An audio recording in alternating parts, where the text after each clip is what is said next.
JOLULIPA.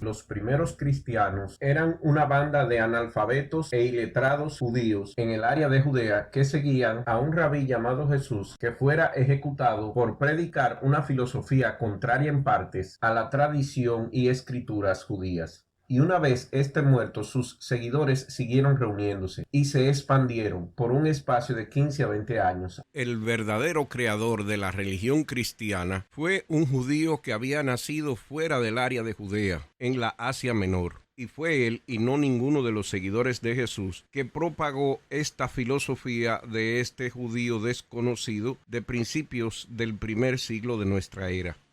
Este muy inteligente y estudiado judío primero persiguió a la secta de Jesús, y como yo no creo en conversiones, sospecho, y como yo hay muchos, que aparentemente durante este periodo notó que podía hacerse de dicha secta, y lo hizo, y con ello transformó al mundo. Pero ¿quién era este Pablo, y quiénes eran las gentes entre las cuales él vivía? En este documental demitificamos su figura y de boca de los académicos del área escucharán la verdad. Pablo nació probablemente entre los años 5 antes de nuestra era y 5 después de nuestra era, hijo de una devota familia judía en la ciudad de Tarso, en lo que hoy es Turquía, uno de los mayores centros comerciales de la costa mediterránea de esa época. El libro de Hechos indica que Pablo era un ciudadano romano por nacimiento. El libro de Hechos de los Apóstoles dice que se dedicaba a la profesión de hacer tiendas de campaña. Aunque todavía era bastante joven, fue enviado a Jerusalén para recibir su educación en la escuela de Gamaliel, uno de los rabinos más conocidos de la historia. Según los escritos del Nuevo Testamento y antes de su conversión, Pablo se dedicó a perseguir a los primeros discípulos de Jesús en la zona de Jerusalén.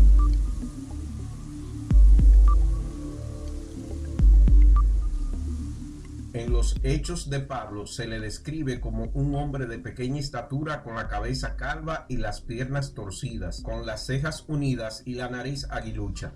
En cuanto a la conversión de Pablo hacia el cristianismo, el libro de Hechos dice: su conversión se llevó a cabo en el camino a Damasco, donde él describió haber experimentado una visión donde el Jesús resucitado se le apareció en medio de un haz de luz, e inmediatamente él cayó al suelo. Mencionó más adelante en una de sus cartas de haber sido afligido con una condición física deshabilitante, similar a tener una desventaja física que él refiere como una espina en la carne. Pablo perdió la vista durante 3 días y tuvo que ser conducido a Damasco por la mano. Cuando su vista fue restaurada, se levantó y fue bautizado.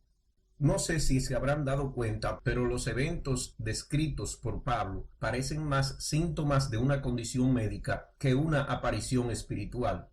El haz de luz y la ceguera temporal, seguido por una caída al suelo, la invalidez temporal por la que necesitó ser ayudado de mano para poder terminar su viaje, que le dejó con una deshabilidad física, la sensación de tener espinas en la carne y las alucinaciones psíquicas como escuchar voces en su cabeza, son todos síntomas de una persona que ha sufrido un accidente cerebrovascular suave, o como comúnmente se le conoce, un derrame cerebral. Sobrevivir tal acontecimiento es lo que hizo de Pablo un creyente, no la aparición de un Jesús resucitado. Cambia su vida y comienza a predicar que Jesús de Nazaret es el Mesías judío y el Hijo de Dios. Todo lo que mencionamos en este video se puede verificar fácilmente con la Biblia. Aproximadamente la mitad del libro de Hechos se ocupa de la vida y de las obras de Pablo.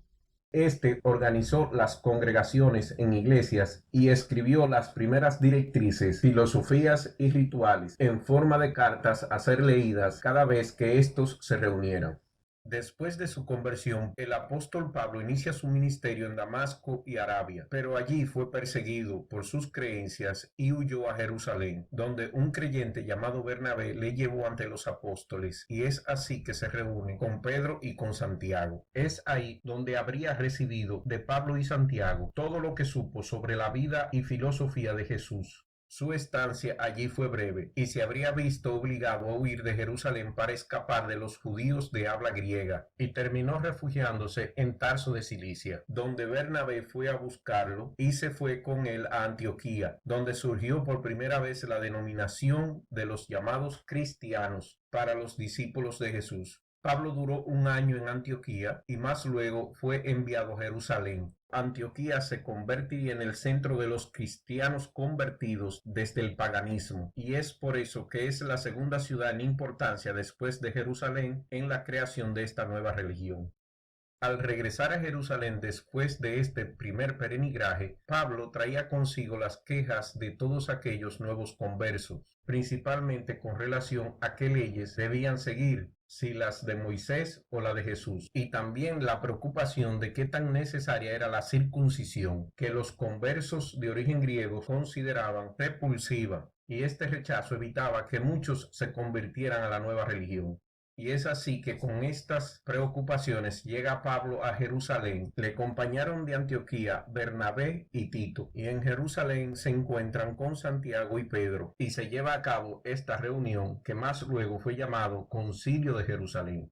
En este concilio de Jerusalén hubo una gran disputa entre los seguidores de los pilares de la iglesia, encabezada por Santiago, que aunque en inglés el nombre James es el mismo usado en todas las Biblias, en español tiene dos traducciones. Algunos le llaman Santiago y en otros le llaman Jacobo. Santiago o Jacobo el Justo apoyaba la creencia e interpretación que la iglesia debía observar la Torá judía, es decir, las reglas del judaísmo tradicional. Y por el otro lado de la disputa estaba el apóstol Pablo, que creía no existía tal necesidad.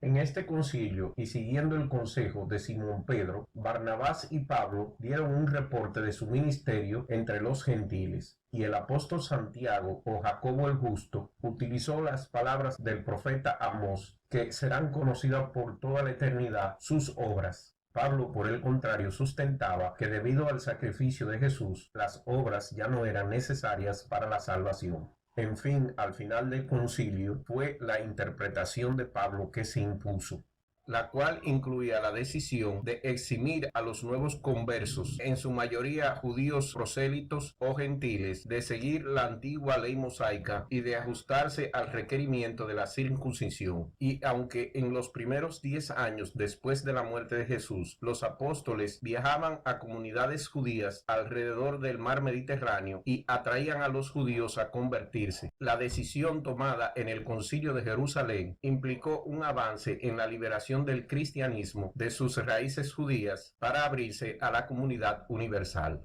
Los primeros cristianos se reunían en pequeñas casas privadas, conocidas como iglesias en las casas, pero toda la comunidad cristiana de una ciudad también sería denominada iglesia. El sustantivo griego iglesia literalmente significa asamblea, reunión o congregación, pero se traduce como iglesia en la mayoría de las traducciones del Nuevo Testamento. Antes de que analicemos en detalle el contenido de las cartas de Pablo, debemos determinar si estas son auténticas, si realmente fueron escritas por el apóstol Pablo. En total, las cartas atribuidas a Pablo son 14. Tradicionalmente se le atribuyen al apóstol Pablo, aunque muchos académicos de la Biblia impugnan varias de esas cartas como no escritas por Pablo. Un grupo de las epístolas paulinas son auténticas. Esas son la carta a los romanos, la primera y segunda carta a Corinto, Gálatas, Filipenses, la primera carta de Tesalonicenses y Filemón. Otras cartas adicionales que llevaban el nombre de Pablo carecen de consenso académico. Efesios, Colosenses, segundo de Tesalonicenses, las dos cartas de Timoteo y Tito. La opinión académica está muy dividida sobre si las dos primeras cartas son cartas paulinas, Efesios y Colosenses. Sin embargo, las últimas 4, segundo de Tesalonicenses, así como las 3 conocidas como las epístolas pastorales, Timoteo y Tito, han sido etiquetadas como obras pseudoepígrafas por la mayoría de los eruditos críticos. Dicho de otra forma, son falsificaciones de la escritura de Pablo por alguien desconocido haciéndose pasar por Pablo. Si revisamos las cartas de Pablo, la podremos clasificar en 4 grupos. El primer grupo, que incluye las primeras cartas escritas, primero y segundo de Tesalonicenses, fueron escritas en el segundo viaje misionario de Pablo y tienen por tema básico la escatología. Tratan sobre la segunda venida de Cristo, proponiendo que esta segunda venida sería el preámbulo del reino de Dios y la muerte y el sufrimiento continuarán existiendo hasta que Cristo no regrese a la tierra. El segundo grupo ocurre entre los años 55 y 56 de nuestra era. Las cartas de primero y segundo de Corintios, Gálatas y Romanos fueron escritas en el tercer viaje misionario de Pablo y tienen por tema principal la soteriología, la salvación por medio del sacrificio en la cruz de Jesús, la salvación del alma del pecado y sus consecuencias. Y el tercer grupo, que fue escrito entre los años 60 y 62 de nuestra era, durante el primer encarcelamiento de Pablo por los romanos. En esta se encuentran la carta de los Colosenses, Filemón, Efesios y Filipenses, y se preocupa principalmente por la ontología, quién era Jesús, y la persona y vida de Jesús. El cuarto grupo se escribió entre los años 66 y 68 de nuestra era, después de haber sido liberado del cautiverio y durante el período de su segundo encarcelamiento por los romanos. Esta carta incluye a Timoteo y a Tito, y tratan el tema de la esclesiología, que no es más que el estudio de la iglesia cristiana. Por ser un pueblo sin tierra, o sea, que vino del desierto a apoderarse de tierras de otros, en los tiempos en los cuales no tenían poder bélico y que fueron ocupados por otros imperios, como el egipcio, el persa, el griego o el romano, la población judía fue dispersada de manera forzosa o voluntaria por toda Asia Menor, Medio Oriente y sur de Europa. Así que en el primer siglo de nuestra era, los judíos y su religión eran conocidos por doquier. Judaism probably gets more attention in the books than any other. And, we tend to think today of, anti-Semitism and Hitler and this being a kind of modern thing, but there was a lot of anti-Judaism in the ancient world. I mean, really, Jews were spread all over the Roman world. And so everybody knew about them, and you either loved them or you hated them for the most part. There were certainly, even among the elites, people who found Judaism attractive. They admired its strict monotheism because it cohered with some of their best philosophical kind of understandings of the universe, that behind the many gods, there was the one great creator, etc. And they admired their strict moral lifestyle that was consistent with a lot of philosophical teachings, and they admired their family life and things like this.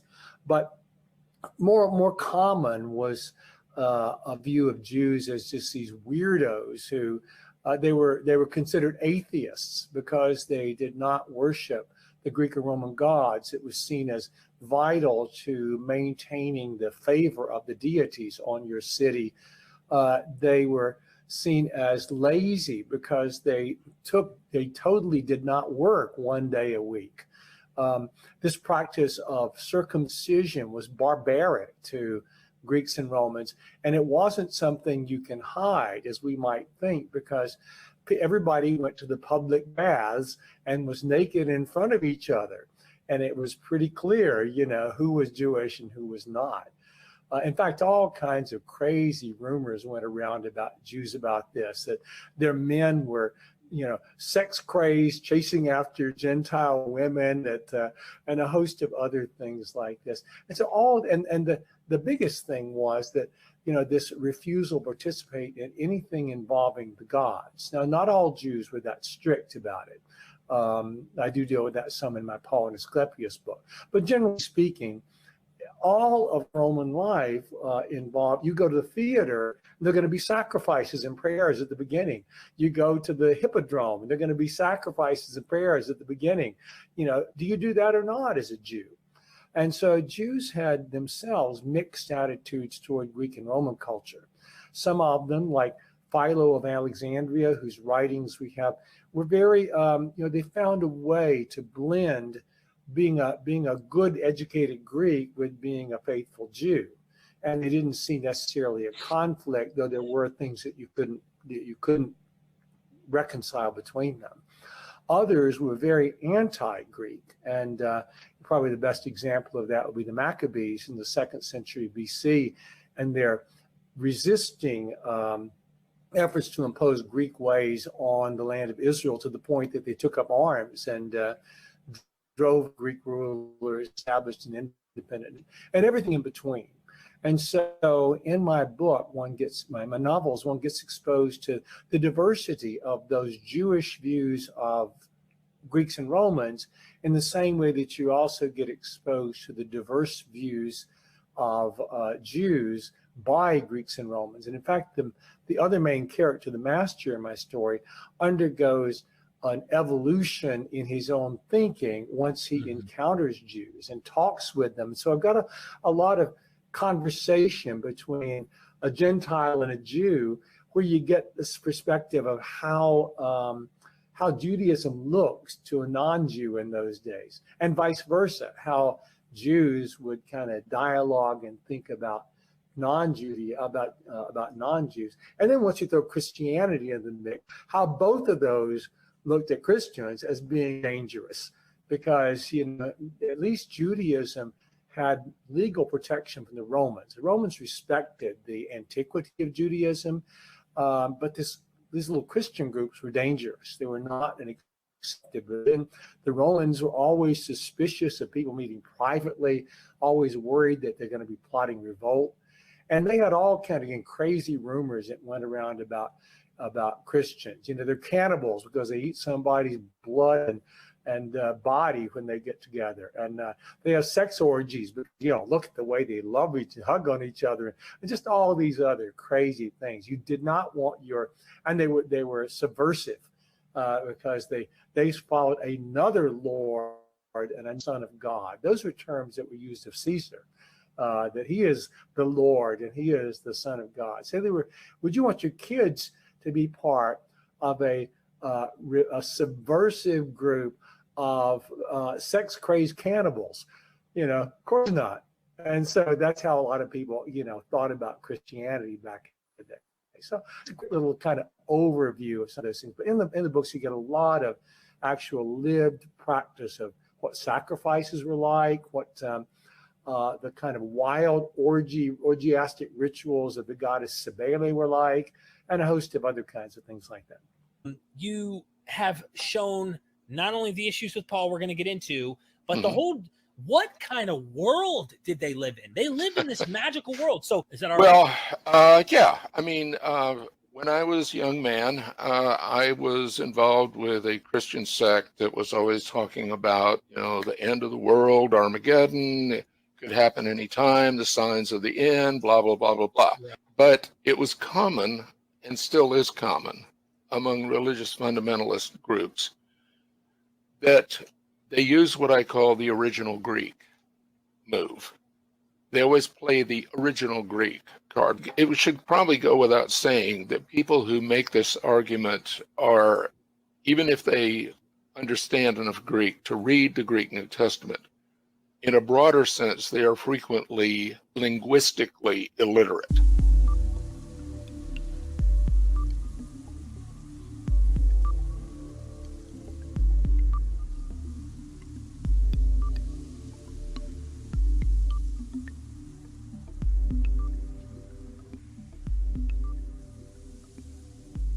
Yeah, maybe that kind of answered the question of how, like, the fact that Christianity is rooted in Judaism have affected the success of Christian ideas, but specifically in Asia Minor, how did this impact the fact that Christianity comes out of Judaism? Yeah, in Asia Minor, you had not just Greek and Roman traditions, but you had the native or the indigenous traditions. In particular, there are people may have heard of it. She's sometimes called Cybele, Cybele. Greek pronunciation is Cybele. And she was the great mother goddess, earth goddess, that was worshipped under different names. Long history of this in Asia Minor.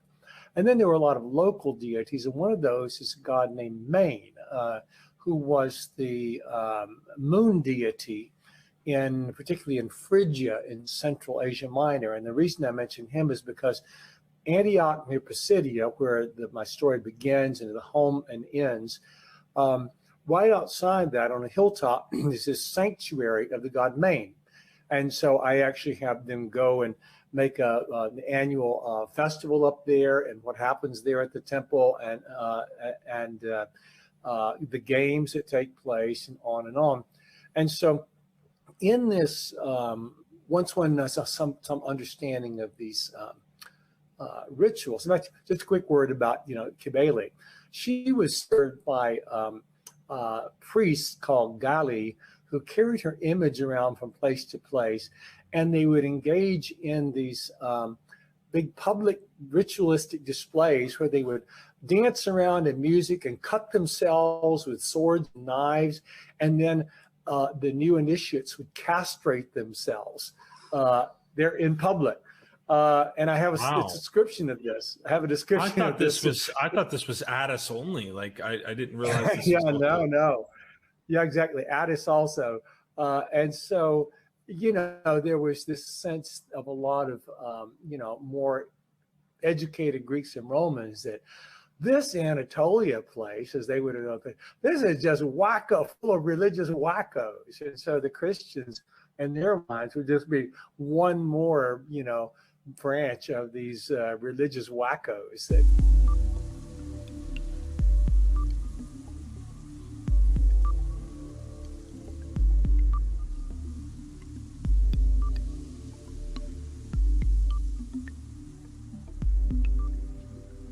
Paul even stops identifying himself toward the end as a Jew in Luke Acts. Never in his letters does he ever even pretend. Like, throughout the whole thing, he struggles through the synagogues and Acts in this narrative. But at the end, and I can't remember the pericope, the exact phrase, but it was Purbo who noticed it and went, he's saying like those Jews, like almost like I'm not one of them anymore kind of ideas. And it makes you wonder if Luke Acts is breaking away, kind of like John does, where it's like those Judaios, those blaming the Jews. And it's hard to tell because he also has Paul who's goes to the synagogue every Sabbath and worships in the temple at the end. And P.S. he's going to the synagogue in Rome. That's a good point. So he's still in, and it could be those Jews, the ones over there who I'm having a fight with, right, is the way to look at it, not the Jews. So you've heard people say, for example, well, Paul was a Roman citizen, and scholars would say, no, wait. And we say this to our students all the time, let's get our sources straight. Just as if I say, well, Jesus was a carpenter. Not only do I have to look at the Greek word, it's translated carpenter, but where does it say that? And it actually only says that in one book, Mark chapter 6, verse 3. Happen to know that one by heart. And same with Paul. Paul's a Roman citizen. Well, Paul never says in any of his letters, either what we call the core letters, some of us call them the authentic letters. That's only in the book of Acts, which isn't even written by Paul. Himself says in 1 Corinthians 9, to the Jew, I become as a Jew. Very interesting language. What do you mean you become as a Jew? You are a Jew. How could you say become as a Jew? And then he says, to those under the law, that would be the Jewish, those that are Jewish, they're, quote, under the jurisdiction of the Torah. They're supposed to keep the commandments of the Torah, right? He says, I become as if I'm under the Torah. What do you mean as if you're under the Torah? You're a Jew, you're under the Torah. He just said, but what he's saying, I've heard people say, oh, he's a hypocrite. No, I wouldn't use that word. He believes that this is all passing away very quickly. It's not even going to be a Torah. There's going to be a new age, a new spiritual age. Half the laws have to do with eating and drinking and male and female and bodily things that won't even apply in any way in the world to come, because there's going to be this transformed cosmos that's going to be spiritual and eternal, right?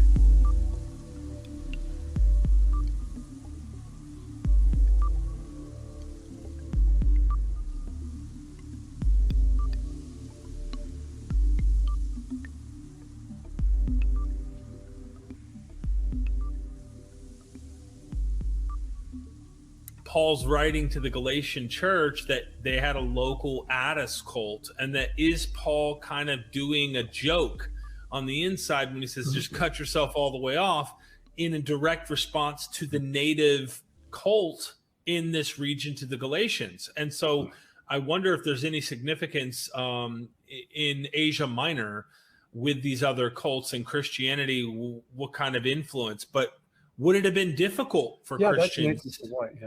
Yeah, sorry, go ahead. The more we understand, the bottom line is, the more we understand about the and religious world in which these early Christians operated, the more we can understand both why some people found them attractive, because they were similar to certain aspects. For example, they were similar to people who were, one thing I didn't mention earlier is, some of these Greeks or Romans who were attracted to Judaism actually converted, which involved being circumcised, obeying the Jewish laws, affiliating yourself with the local Jewish synagogue and things like that.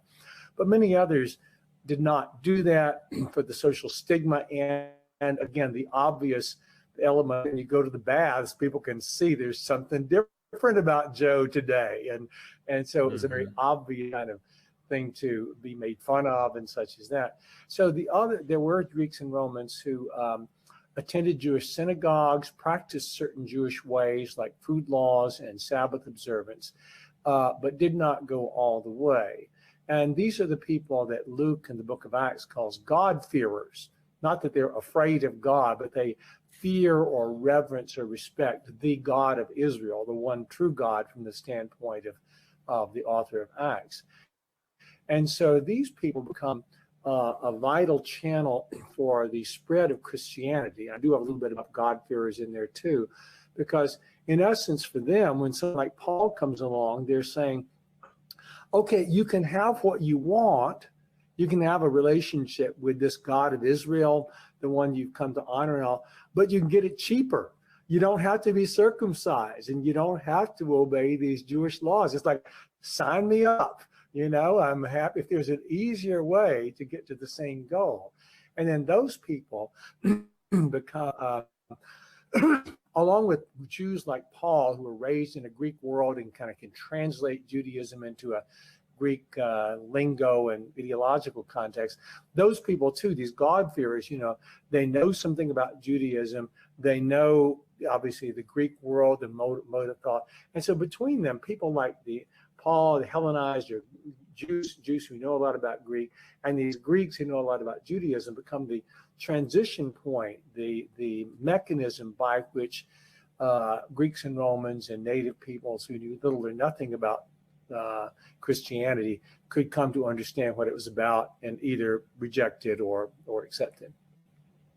How significant would you say, and this is jumping topics here, but to the title of your book, how significant would you say Asclepius was in Paul's world? The sickness and injury were total universal factors of life in the ancient world. And therefore, there are a variety of approaches to healing. And one of those, perhaps the most common, was resort to the Greek healing god Asclepius. Not only he had temples in every city, there were healing shrines, central shrines that people could go to. People could have a statue, put a little statue of Asclepius on their shrine they used in the morning to offer rituals to the gods. They would pray to him. And he was unlike most other gods in that he was seen as being fundamentally compassionate toward human beings. He had once been a human, a god who was killed by Zeus because he tried to raise people from the dead. And Pluto was getting angry about that. But then he was elevated to divinity. He was the son of Apollo. And he becomes a deity who is actually a lot of the titles that Christians use about Jesus were also used of him. They have hymns to him as the divine savior, the loving Lord and master, and the one who gives life and all these kinds of things. And so in this academic book, part of what I talk about is in the first few centuries of Christianity, the way the various church fathers had to battle against try to tell people, no, you don't keep going to Asclepius. And they did keep going to Asclepius, even Christians, because this was so ingrained in their way of dealing with reality. They also continue to engage in magical practices of healing and various other things that, again, I talk about in that academic book. But some of that comes up in these novels as well. Wow. Yeah, this is a lot about great... Asclepius, a lot about the dreams. People would go to these sanctuaries of Asclepius seeking a dream. Asclepius appeared to people in dreams, and at least so it was believed, and either miraculously healed them. Lots of stories and reports of people left testimonies of the healing miracles done by Asclepius, or would give instructions to the doctors who are also at these shrines about what kind of treatments they should apply, or to the individual sick person about what they should do. And this wonderful, fun book by a guy named Aelius Aristides. Fun if you like reading original ancient texts, but it's fun anyway. Aelius Aristides, the Sacred Tale, 2nd century AD, narrating his extended visits to the sanctuary of Asclepius at Pergamon, the same one that's visited in my book, and the dreams he has, and how the doctors often think these prescriptions he says he's given in his dreams are wacko, but they go along anyway, because if the God says it, I guess we've got to do it. And so fascinating kind of a bird's eye, an eyewitness view of what it was like to be engaging with Asclepius and his devotion to Asclepius as like a personal savior.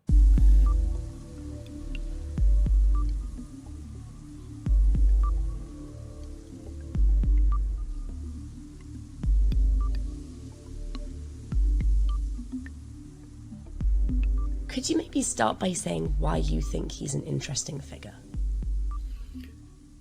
That is really a great question, because for some people, I think evangelical Christians in particular, and the historic great church as a whole, East and West, Paul is just the dominant thing. I think there's lip service given to Peter, certainly in the East and West Catholic Church. And you go to the Vatican and you walk up the steps, and on the left you see the gigantic statue of Peter, but on the right is Paul. James, by the way, is nowhere to be seen, but we can talk about that, who actually seemed to take over leadership of the early Jesus movement. But Paul, in a sense, has kind of superseded Jesus. 19th century scholars even talked about Paul as at first they said the second founder of Christianity, like Jesus obviously has to be the founder, but then Paul's kind of the other founder. And in some cases, I think you have books and studies out now that just outright say, Paul founded Christianity. And so among believers of all types, Paul is just it. I know Bart and I both grew up in evangelical Christian circles. And I can't tell you how many times growing up in Sunday school classes and other kinds of teaching contexts that Paul would be the appeal of last resort. After all, Jesus is a Jew in his own time. He apparently kept Jewish festivals and was maybe observant of the Torah in some fashion. But then Paul, in a sense, is like the first Christian, and so I remember many, many times people could quote Paul and kind of solve all their questions. But again, if you think about the issues even today that are being discussed in all spectrums of Christianity, say the place of women or gender or sexuality, Jesus actually isn't the one that people usually refer to, sometimes because he didn't say anything about, say, homosexuality or same-gender sex. But with Paul, we've got passages in some of his letters, Romans and Corinthians, place of women. Paul has plenty to say about that, depending on what letters you read, early or late. So he's just this towering figure. There's no one who stands taller than Paul. And so I think for any of us who study it early Christianity historically, or even from a faith perspective, it's Paul, Paul, Paul, and more Paul. He's just everywhere.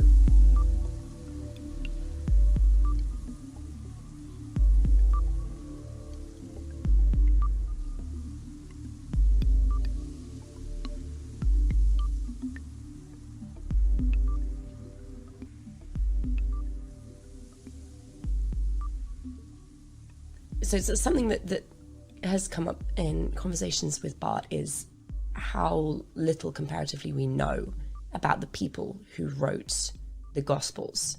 How much do we know about the figure of Paul, and how much of that do you think is rooted in historical fact, and how much is maybe a myth that grew up around this persona? Yeah, I think because Paul is so central, like Jesus, the material that we get in his name and about him is every bit as complicated as unraveling the Gospels. For example, I would talk about 4 layers of Paul, and what happens when people quote Paul, they just mix them all up. So the 4 layers briefly, and I don't know whether to do this or this, but let's start bottom, foundational. There's 7 letters of Paul that are typically seen as, I tell my students, the early letters a lot of them are evangelical, just like Bart's students, or they come from that background. Let's just call them early. That way it's not disputed. They're the first things we get from Paul. It would be letters like 1 Thessalonians, they're named after churches, the Corinthian correspondence, Romans, Galatians, Philippians, Philemon. Those are the 7 early letters. I might have left out one, but I think that might have been 7. And most critical scholars would say, if you're going to work on Paul, you should really confine your core insights to those 7 letters. And the reason is, the next tier would be Ephesians, Colossians, and 2 Thessalonians. We often call these Deutero-Pauline in the academy, but I think with good reason. They are so much more developed Christologically, the views of Jesus, and in terms of salvation, that either Paul could have developed. I mean, that's certainly the standard conservative argument. Well, Paul, changed over the years, and so these later letters are just his later reflections. But it's also possible that they've been rewritten, a kind of rewritten Paul, just like Matthew and Luke, most of us think, rewrote Mark. So to use a rough parallel, because Bart's been teaching about the Gospels, the early Paul would be like starting with Mark, but then you get another layer on Mark, which would be Matthew, and then Luke, and to some degree John. And it's really important to sort that out. And then you've got the letters we call the pastorals, that many scholars, even more conservative scholars, would think of as secondary Paul. They're like a Pauline school. That would be Timothy, Titus, the 2 letters of Timothy. And you can definitely see vocabulary changes, the issues begin to shift. And then you've got the tale of Paul in the book of Acts. We call it the Acts of the Apostles, but really, it could be called the Acts of Paul with a brief introduction, because by chapter 7, Paul's on the scene. By chapter 9, he's the main character. And then it's got, 27 chapters, I think. I'm going by memory here. 28 chapters, I think. It's all Paul. So a lot of the bio that's kind of rattling around in our heads, if we were exposed to, the Bible growing up, or churches, or just even your Anglican liturgy, that just mixes all the Acts stuff with the letter stuff. So what I've done in the 2 books I've written, Paul's Ascent to Paradise and a book called Paul and Jesus, is I confine myself just to the 7. And the idea would be, if you start there, you've got a core, and it would be more solid and more reliable. And then if you maybe want to add other things that are possible. But generally, if something as late as Acts disagrees against Paul's early letters, I would go with Paul's early letters. So it does make a difference, particularly on his biography. But, actually, Megan, you can go through just those 7 letters and get quite a bit of bio on Paul. He says things like, I'm of the tribe of Benjamin. And he says, I was a Pharisee. And he tells you that he studied and exceeded in his study of Judaism. Some of that then would parallel what we get in the book of Acts, but other things might not. So I think that's the way we have to proceed. So with my students particularly, and just general audiences, if they ask a question, well, what about what Paul said about women in 2 Timothy? That my answer could be very different if we're talking about, say, 2 Timothy as opposed to one of his early letters, where he also talks about women, but in a different way. So that's part of the problem. That's very interesting. I would want to throw in misquoting Paul, just like misquoting Jesus, because Paul has been interpolated. I mean, what did Barth discover as he began his academic journey? He's talked about it in all of his books. I open up, I got a Greek New Testament here, and I don't care if in Paul's letters or anywhere else. Look at all those variants at the bottom of the page, and they're different. Now, sometimes we'll say, yeah, but the differences are minor. That's a lot true, but there's some major differences too.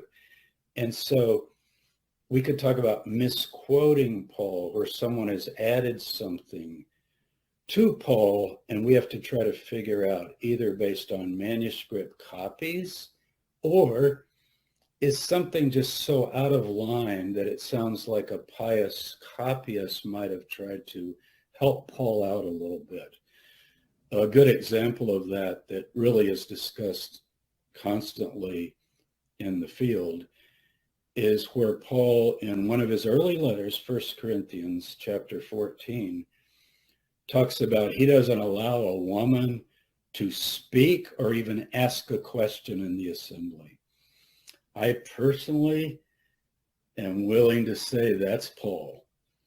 But a lot of people who want to see Paul as more, there's neither Jew nor Greek, there's neither male nor female, kind of the idealistic Paul, they would say, well, how do we know that that wasn't added or at least tightened up by a later copyist who is trying to harmonize Paul? There's another passage in 1 Thessalonians where Paul is talking about the Jews, and he says they kill Christ and they oppose all humankind, and God's wrath has come upon them at last. And he sounds pretty nasty and even beyond nasty, and of course that can be taken by people who want to use Paul to kind of promote a sort of anti-Semitism, the way that Matthew does, where he says, the blood of Jesus is on our heads and the heads of our children forever. But that's only in Matthew, that's not in Mark, when he tells about the trial before Pontius Pilate. So we have some of those same problems. It's not exactly the same because we don't have these 4 accounts plus Gospel of Thomas plus Gospel of Peter to all throw in the mix. But there's enough in the mix to also see the complexity of Paul. So whenever you hear, I know you're not in the field, if you hear anybody quoting Paul, pay attention to the reference, because a lot of times it'll be, well, Paul said, and you got to go, wait a minute. Where did How he do you say it? know that what you're saying Paul said and where you're quoting from? And lots of times people won't even know. They say, it's in there somewhere. So I heard we some got church these once. 4 It must be there. tiers, and it really makes sense to start with the 7. And I think every essential thing you want to ask about Paul, it's going to be addressed in those 7. And I feel like those early letters are going to be our best place to start. So right away, you're in a kind of critical enterprise right there.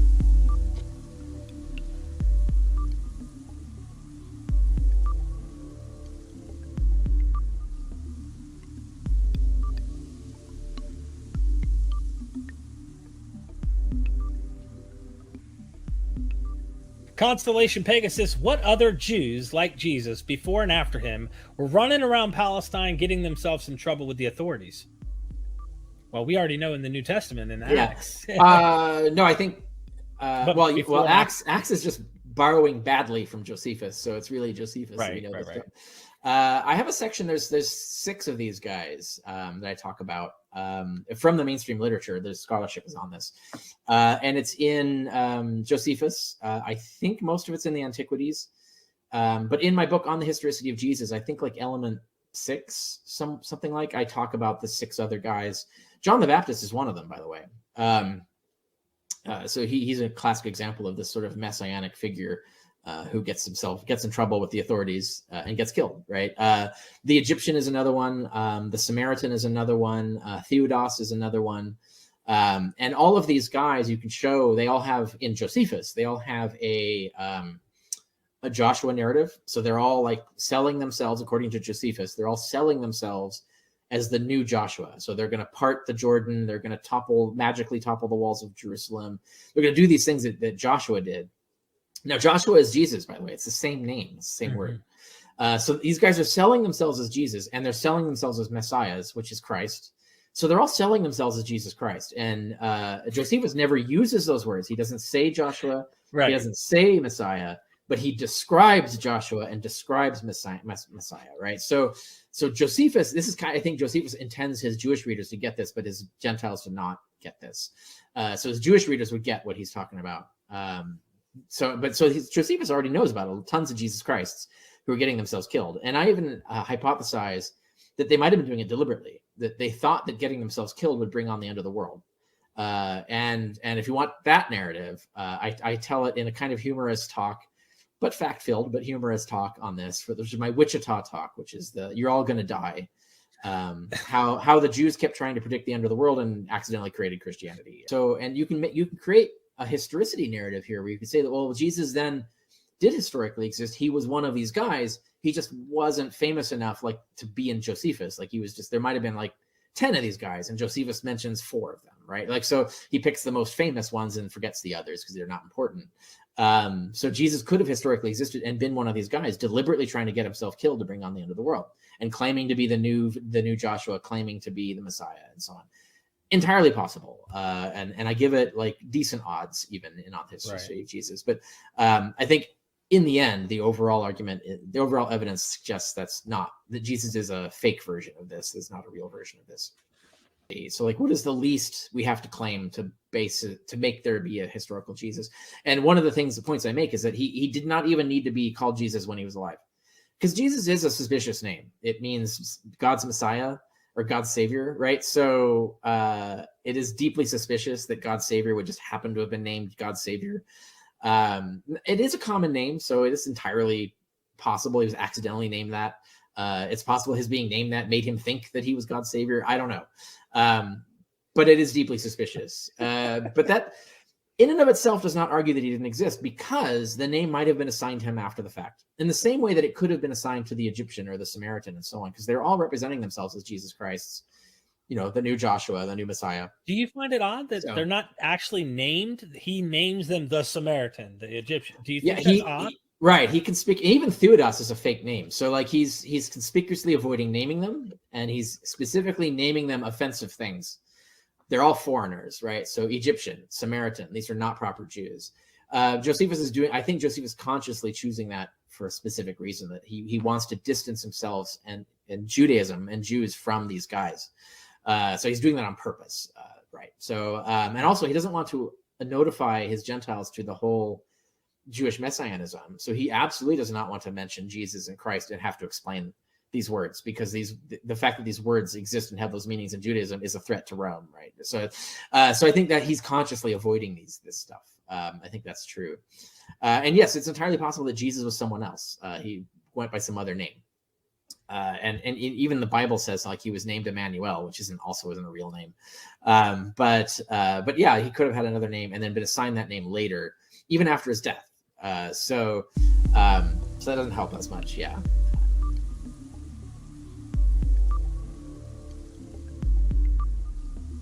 But we have plenty of evidence that they mean some angel. There's some angel that exists in Jewish angelology that earliest Christians were attributing Jesus as being, whether Jesus existed or not. So even if he was a historical person, that would mean that they thought that this historical person was this angel somehow, was the incarnated version of this angel. So that's regardless of whether mythicism is true or not. The evidence is very clear that the earliest Christians thought Jesus was some sort of supreme archangel who ties into all these other roles, like the angel of the presence. If you know Emmanuel in Matthew, it says, he shall be called Emmanuel, and there's like, it's the only place we see Jesus called this. Well, that's an angelic name. It means God is with us, God is present. So that's a name, and it's an angelic name. It ends in L, like Michael and Uriel and so on. But it's angel of the presence, which is also a well-known angel who's basically kind of similar to the Metatron role. So that's another role. It's a title rather than an actual name of an angel. So Emmanuel would be a name. So is Emmanuel the name that Christians gave the angel of the presence, and did they tie that into Jesus? Maybe. Unfortunately, we don't know for sure. And I don't think we can overly speculate. We can just talk about what we do know for sure.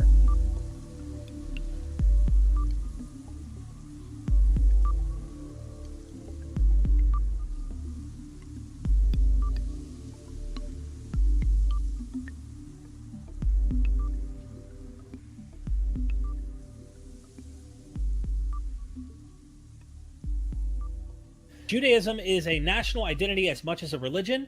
Why would Paul turn to Gentiles to fill the ranks of Judaism 2.0? Well, Jews already were. So it was actually, it's become less popular for Jews to evangelize, especially after all the pogroms and Holocaust and all this stuff. People don't like it. So Judaism as a whole has dialed back on its evangelism. But before the Jewish War, Jewish evangelism was a big thing. In fact, it was part of the Old Testament scripture taught that all the Gentiles would come to Jerusalem and worship the Jewish God. So there were a lot of, like, especially hardcore Orthodox Jews who believed that all the Gentiles would eventually convert. And so they thought they were doing God's will by converting people to Judaism. So there was actually a big movement to do this.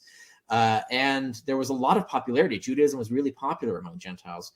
Most Gentiles who found it popular didn't convert because it was arduous to do so. The dietary laws were odious. Or onerous, and the circumcision was a definite turnoff. So they would be God-fearers. They would be like, they would worship Yahweh, and they would associate with Jews and follow as much of Judaism as they were willing to, but they were not proper Jews. But some of them would go all the way to convert and would become converted Jews. And this is established. We have examples in tons of the literature. I talk about it in the IO Israel only article that I go into.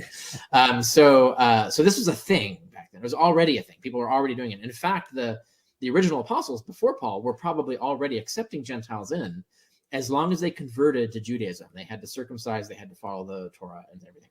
So the only innovation that Paul made was he said, well, because Jesus' sacrifice atones for all sins, and this is a new covenant, this is a new agreement that's been made with God now, Gentiles don't need to convert to Judaism. They can jump right into the new covenant. They don't have to jump into the old covenant, then into the new covenant.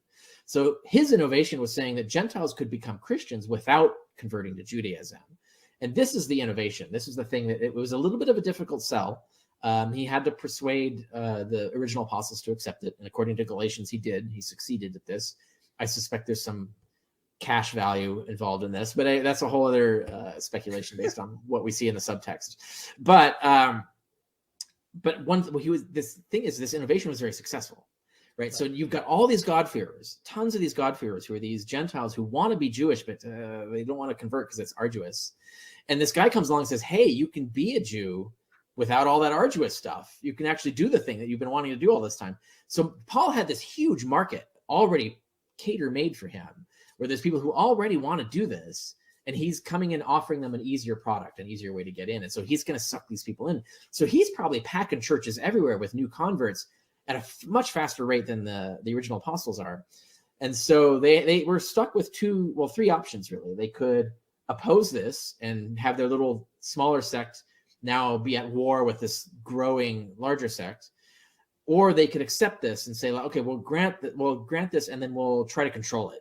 Right. So, and now when you think of, like, this is a lot of members, you're getting a lot of influence, you're getting a lot of money, right? So the option to be at war with this innovation is unattractive, whereas the option to like try and play with it somehow is very attractive. So there's hardly any reason to need to explain why they would be on board with this. They'd be hesitant for obvious reasons, but when they think it through strategically, like this, we should back this.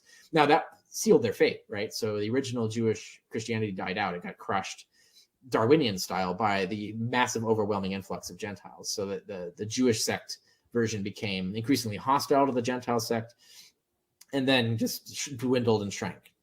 So the original sect of Christianity, the original Christianity died out.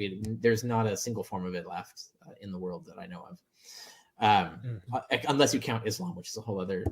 It actually might be a remnant, an evolved remnant of the original Torah observant sect, but that's a whole other.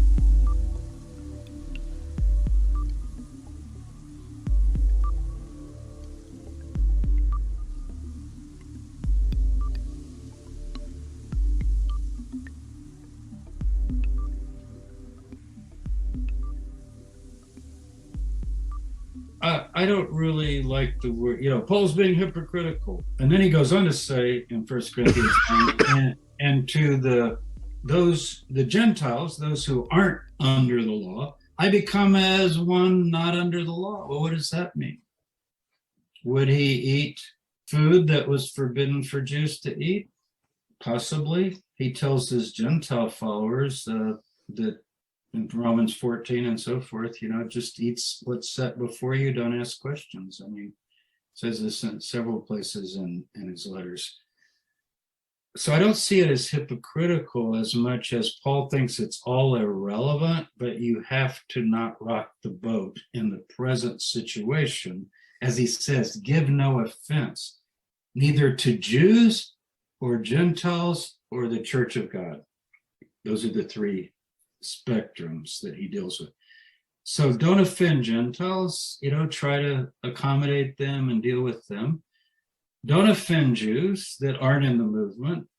If you're Jewish, you're in a Jewish home, you go by Jewish rules and Jewish laws. You don't just flaunt your freedom, as he calls it, right in their face and offend them, And if you're in the Church of God, which he is, he tries to go along with things. It's a real principle that runs through Paul's letters, sort of accommodating for the needs of the people that you're dealing with. Now, I don't know any way that James would agree with that. Can you picture James or somebody like James saying, I'm Jewish, but, when I'm around non-Jews, it's like I'm not really under the law anymore because I want to relate to them.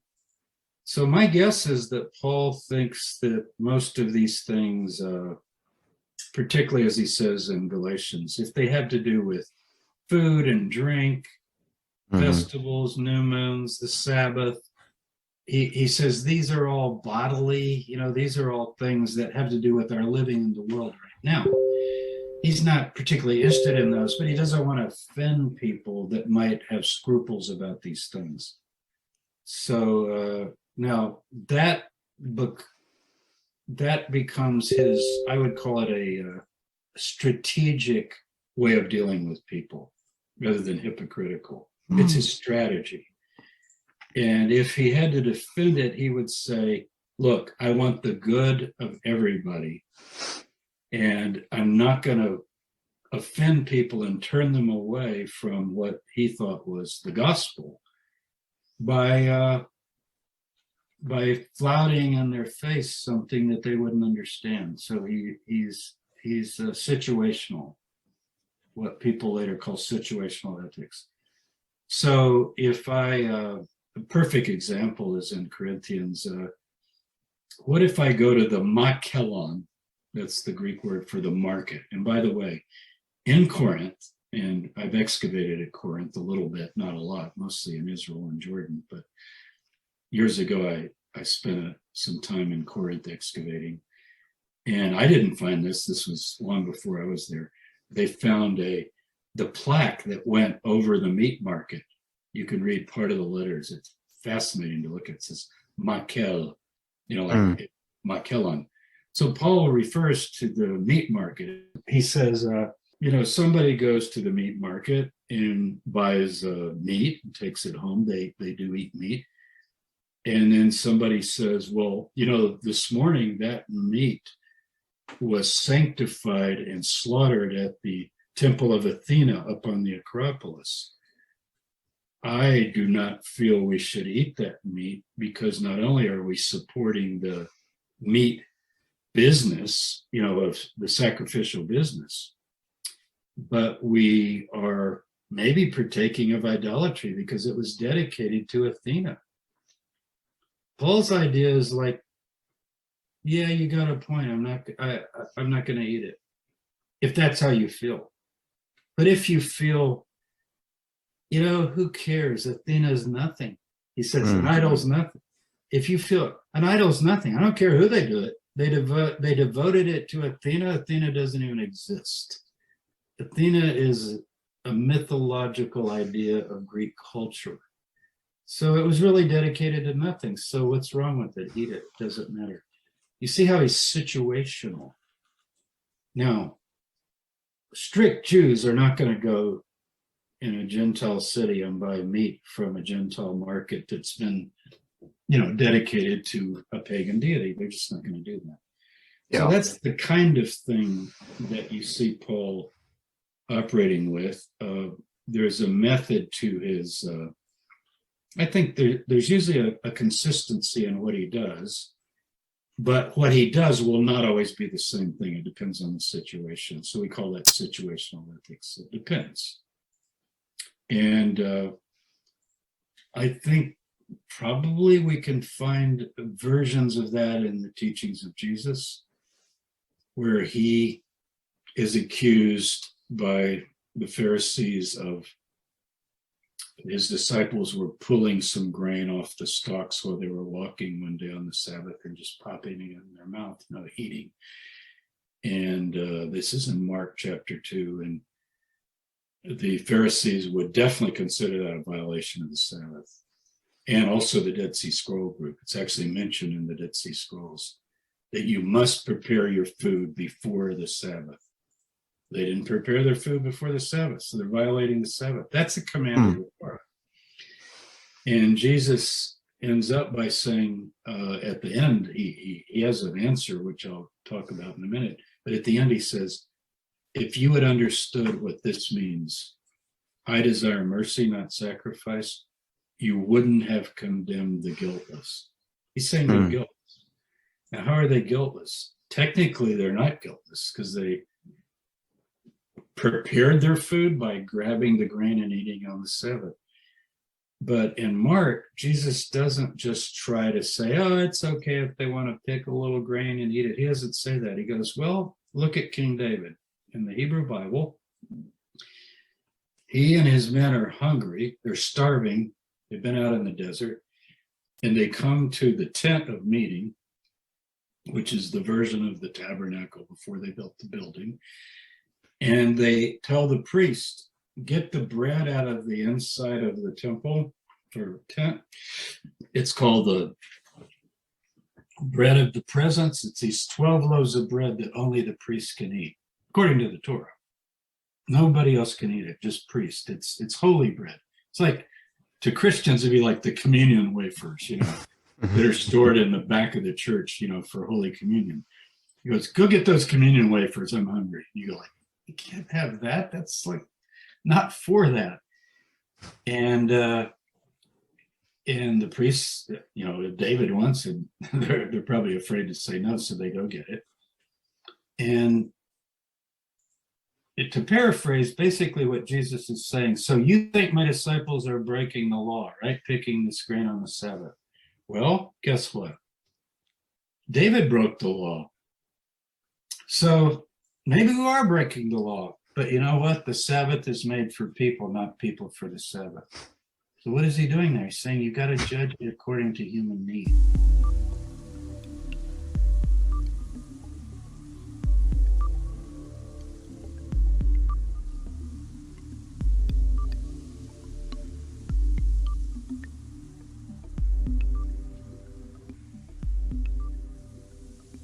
Paul and Muhammad seem similar in the sense that they both had a stroke and hallucinated a divine figure and started a religion from it after that. Now, historical accuracy aside, based on the accounts in Acts, all right, several authors have suggested that Paul's conversion experience resulted from an epileptic seizure, and a review of the literature shows that the connections between religious sentiment, sudden religious conversion, and epilepsy have been recognized for at least 2 centuries, particularly William James in his landmark, The Varieties of Religious Experience. And you just go on to talk about eclectic seizures. There has been some speculation that some people are able to auto-trigger a temporal lobe seizure, and they know how to do it, and they find it pleasurable. And a lot of people who have, mentally ill, who have heard voices and what have you, don't want to stop hearing the voices. They find the voices comforting.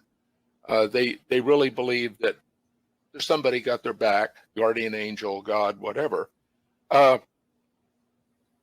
The whole thing about Paul's conversion is also weird because Paul never mentions his conversion in his letters, right, which is kind of odd, because you would think, if you'd been struck blind for 3 days and you heard Jesus and you saw a bright light and all that, that would be something that you would kind of work into that. Yeah.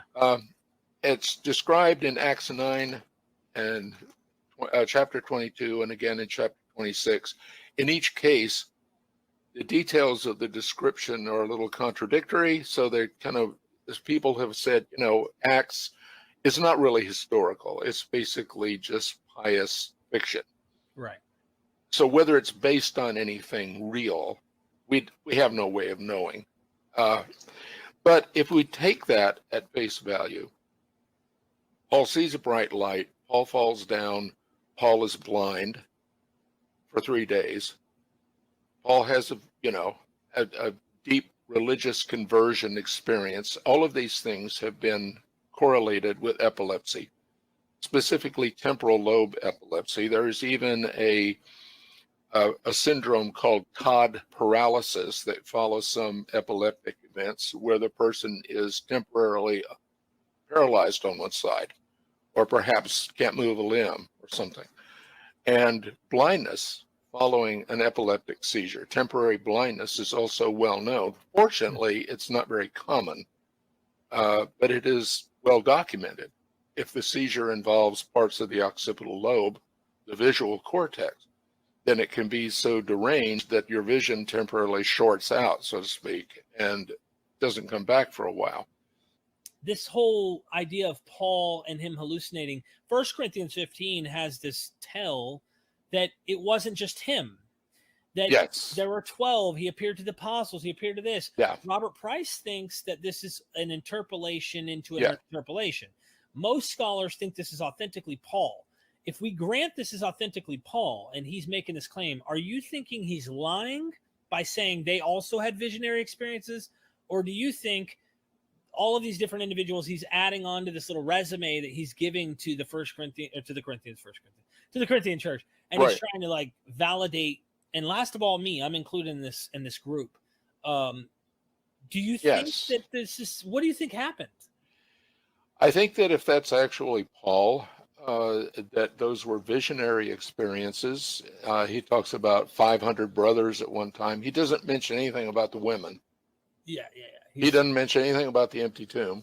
Right. He doesn't seem to know or care anything about that.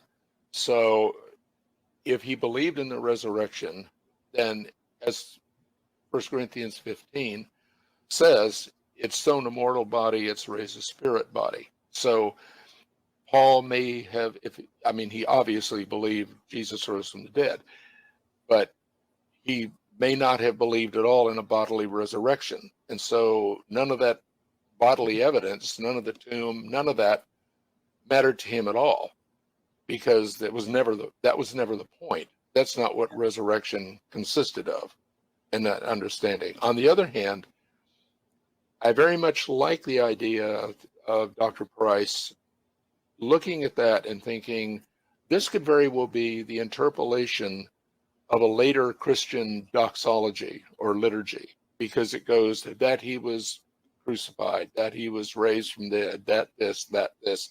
That sounds like a doxology. It sounds like what I think it's in First Timothy, that he was seen, and raised and blah, blah, blah. And it has this formulaic standard kind of format of what you would think of as a ritual hymn, perhaps a recitation of faith, a confession of faith.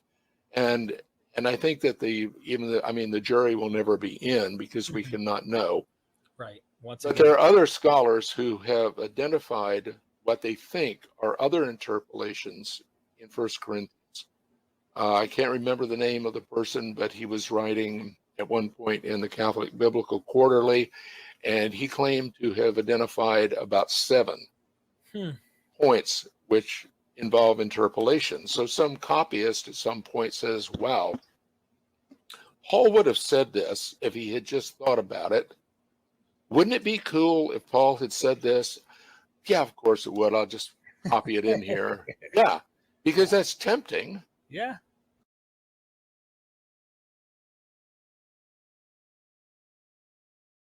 And holy men were oftentimes the ones who had these experiences most often because they were the closest to the divine. So if you had a mental health issue, it makes me wonder too, when Paul says his thorn in the flesh, I wonder what that has to do with. If that's, we don't really know, but it makes me wonder if it plays some part in this. Yeah, it's like endless speculation on what the thorn in the flesh is. But you just go through Paul's letters, for example, in 2 Corinthians, let no one regard me as of unsound mind. Why would you say that unless somebody regarded you as of unsound mind? How about 2 Corinthians 11? I speak like a deranged man. And he's using he's using a form of the Greek word paraphranesis, which basically means delirium, madness. So he's recognizing that, yes, apparently somebody thought you were talking like you were, lost it. Yeah. Then in Galatians 6, he tells the people he has the stigmata of Jesus. Now we know what, if you're a Catholic, you know what stigmata are. It's the signs of the cross, the crucifixion that appears on the saint. Paul was the first to claim that, he has the stigmata of Jesus, whatever that meant to him. I don't know. We have no way of knowing. But apparently, he had identified so closely with his concept of Jesus that, and he talks about, if you've been crucified, to the world, you're dead to the world, blah, blah, blah. So maybe he just meant it figuratively, but it's an interesting concept to come up with, I would say. And especially that section that you read, where he keeps referring to himself as a fool, as an aphron. In other words, mindless, bananas, whatever you want to saying I'm call not. it. He's defending himself too. He's got to be defending himself against somebody who's accusing him of being exactly insane. Yeah, I mean, why would he go into the spiel about this unless it had become an issue? Why would you bring it up? Not a good look, Yeah, you open that chapter really interesting. You say, generally speaking, is a great way to open. I wouldn't advocate psychoanalyzing figures from the remote past. Those sufficiently motivated to write their stories were often motivated to glorify or vilify their subjects as well. So the accounts must be read with caution. That said, and this is an interesting point you bring up, given the self-revelation in his letters, Paul of Tarsus has proven an inviting target for armchair psychoanalysis. Without gratuitously speculating about the mental state of person none of us ever met, it's worth looking at what Paul said about himself.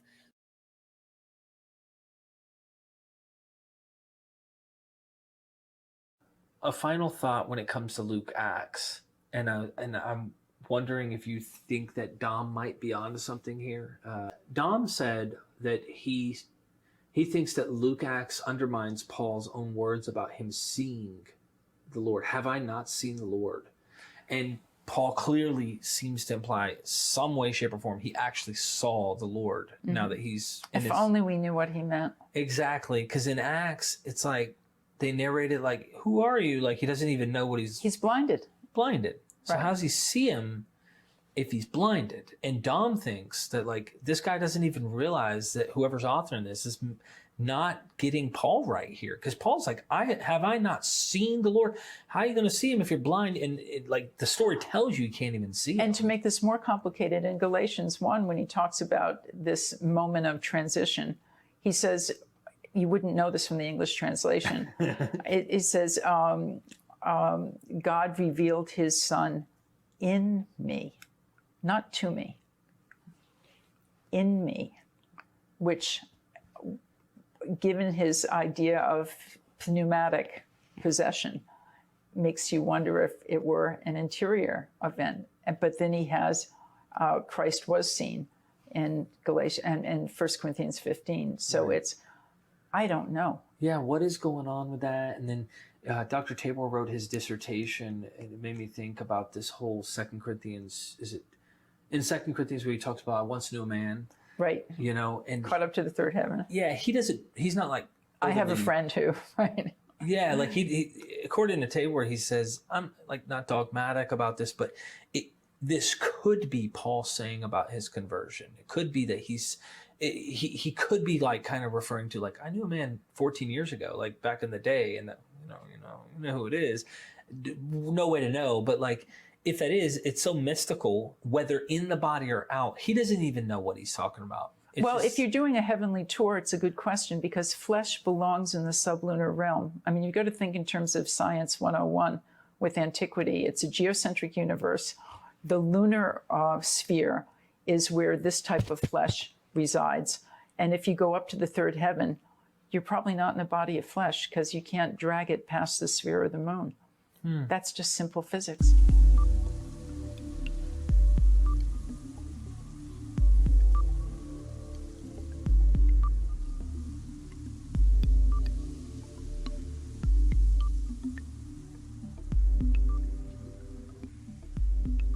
Who is that God of this world? I think he doesn't say name the God, but it's not Satan, because he has no trouble naming Satan when he wants to. Do you think he has a demiurge idea like some people want to try and put? I mean, Gnosticism loved to use him in their pedigree. Like we come from Paul. Gnosticism has a hostile demiurge. A demiurge in that intellectual matrix of Middle Platonism is the God who does the moving around and ordering of matter for the high God who doesn't move. And so Christ is the person who does that, through whom all things are made, right? Right. Christ is a demiurgical figure for Paul, although Paul insists that he's an anthropos, a man, but he's exoranos, from heaven. So he's a special superhuman figure whose humanity Paul insists on, but also insists on this elevated metaphysical position as well.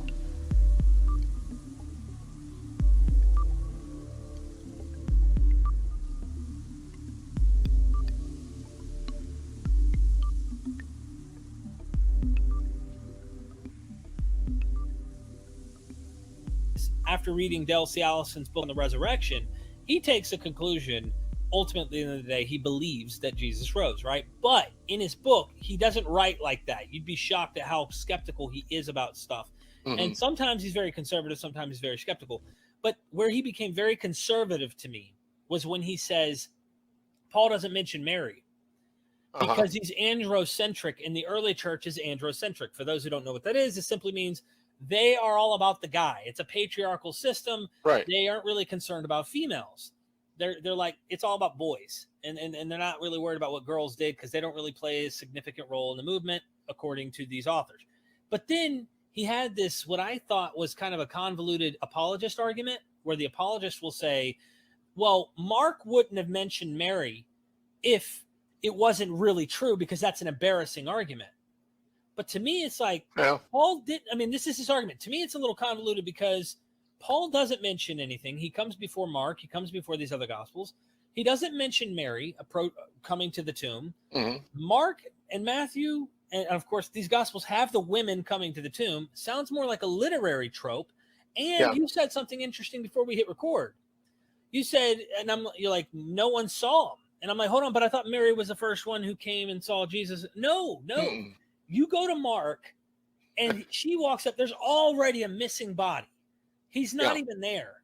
And there's a man, a gardener, who's like, hey, go to Galilee where you'll see Jesus. Sounds very literary. But the point is, if there is a colonel there, like, there's no body. They don't, like, the body's missing.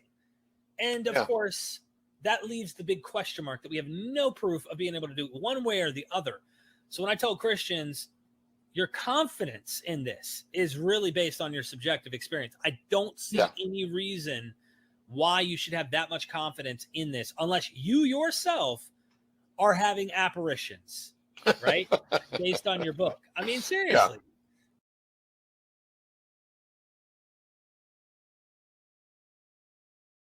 Was Christ crucified to Paul? What was he envisioning? What did he mean?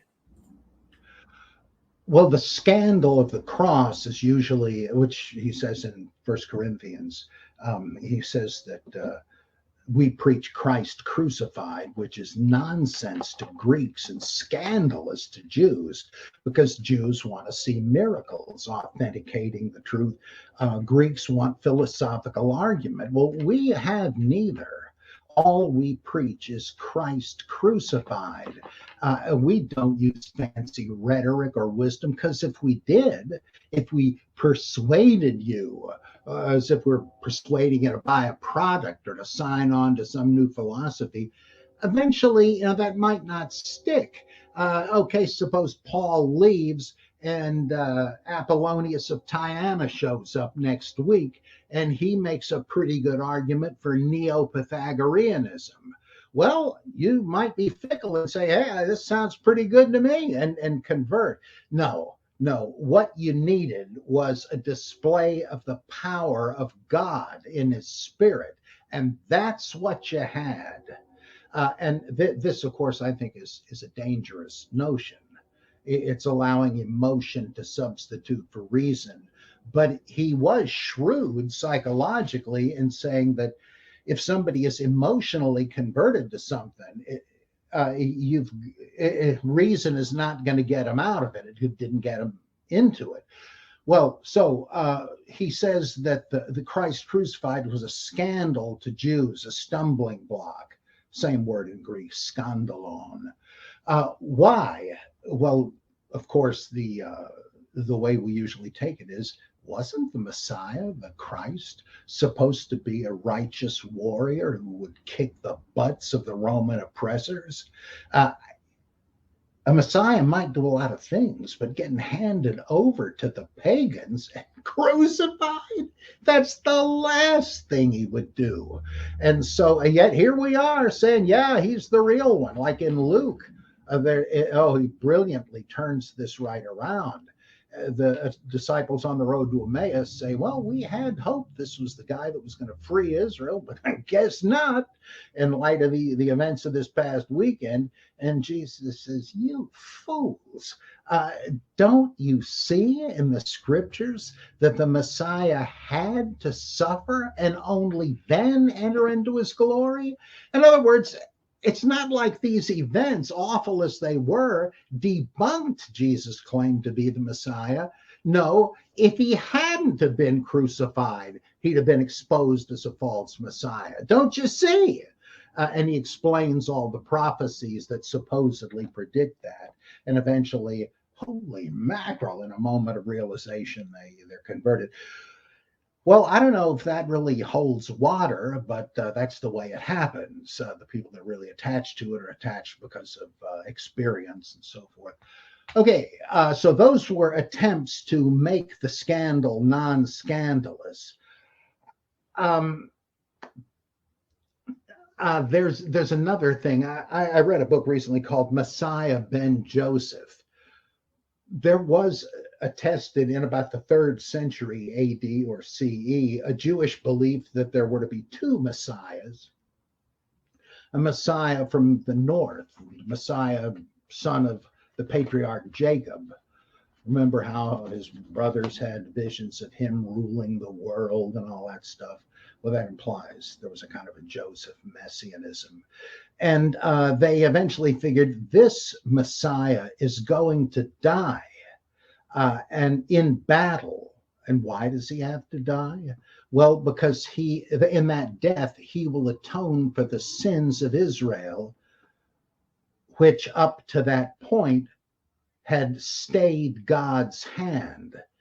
Sinful Israel was not worthy of deliverance until they all repented, or failing that, Messiah ben Joseph took the punishment for their sins in a glorious battle of field death. And then he'd be replaced by the Messiah ben David. He would be the righteous, godly warrior who would defeat the Romans and restore the kingdom to Israel. And some Jewish interpreters have said, well, if you take a very close look at Jewish lore through the centuries, which he goes over in great detail, says you'll see that the idea of the suffering Messiah as a preliminary is much older than we've given credit for. It goes way back into Judaism. And Jews might want to explore the possibility that Jesus of Nazareth was the Messiah, son of Joseph. And that our Jewish Messiah, who is yet to come, is the Messiah, son of David. Maybe we don't have anything to argue over. Well, obviously, Luke didn't look at it that way, but that's another way of dealing with it. But it seems, if you're taking the usual superhero version of the Messiah, you wouldn't think this could possibly be right. You'd say, this has got to be one of the most elaborate cognitive dissonance fantasies ever cooked up. Oh, well, he was the Messiah, all right, but there were extenuating circumstances. Maybe that was involved in the scandal of the cross. Now, who crucified him? In 1 Thessalonians, it says that the Jews put him to death, which implies some sort of passion narrative like in the Gospels. But many scholars think that passage is an interpolation. I won't get into that. Others say the whole letter is post-Pauline. But in Colossians and 1 Corinthians, it speaks of Jesus being crucified by what sound like angelic superhuman entities, the archons who rule this world. Crucified him in 1 Corinthians. In Colossians, the principalities and powers got together to crucify him, the fallen angels. So does he mean they were the powers behind the throne that manipulated Pilate and Caiaphas into having Jesus killed? Or does he mean that he's thinking of a cosmic thing like in the book of Revelation, where you see the lamb that was slain up in heaven, bleeding and all that? We don't really know. It's quite fascinating. We're not really sure what Paul thought, or again, which document actually goes back to him.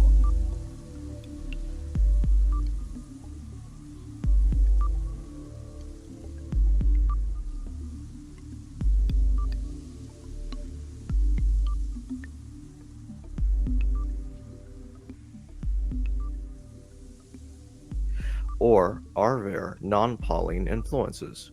What might they be? F.C. Bauer pointed out that you could really align the New Testament documents under 3 headings, put them into 3 categories. There was Jewish Christianity. Matthew's gospel would be the big Jewish gospel. You know, whoever keeps the least commandment, the greatest in the kingdom of heaven. Whoever teaches others not to keep them, lowest in the kingdom of heaven, and so on and so on. That's a Jewish Jesus and a Jewish gospel. Mark And John would appear to be Hellenistic Gospels. I almost want to say Paul, but closer to Paul than anybody else. Probably the letter to the Hebrews would be too. It sounds much like Paul, but he didn't write it. As again, going back to the Jewish column, the Epistle of James would be another one. Hey, you think you're at liberty to keep most of the commandments, but break selected ones? I got news for you, pal. You break a single commandment, you've broken the law. It stands or falls together, and so on. And he's against Paul. He's actually quoting the Epistle to the Romans and showing how wrong he is. You foolish fellow, don't you see this and that? The book of Revelation probably would fall in the Jewish camp. It celebrates the 12 apostles. Their names are engraven on the foundation stones of the 12 gates of the New Jerusalem, but not Paul. Right? And is Paul intended to be one of the false apostles? It wouldn't be surprising, and it seems to some people think it's the earliest New Testament document because there's a kind of a raw Jewish apocalypticism about it, and so forth. So you got some Jewish and some Hellenistic or Pauline documents. The third group is Catholicizing.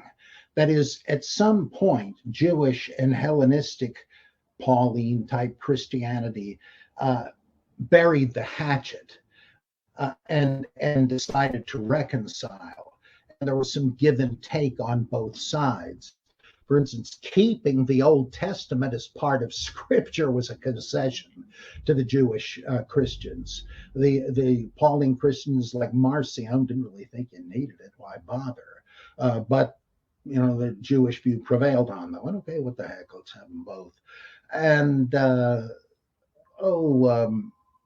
there are passages like in the two so-called Petrine epistles. Neither one of them is actually by Simon Peter, but both in different ways are trying to make Jewish Christians like and accept Paul. Now he's long dead by this time, but the point is you should reconcile with the Paulinist faction. Because they had said Paul was a persecutor. Well, what more evidence do you need? He was on the wrong side.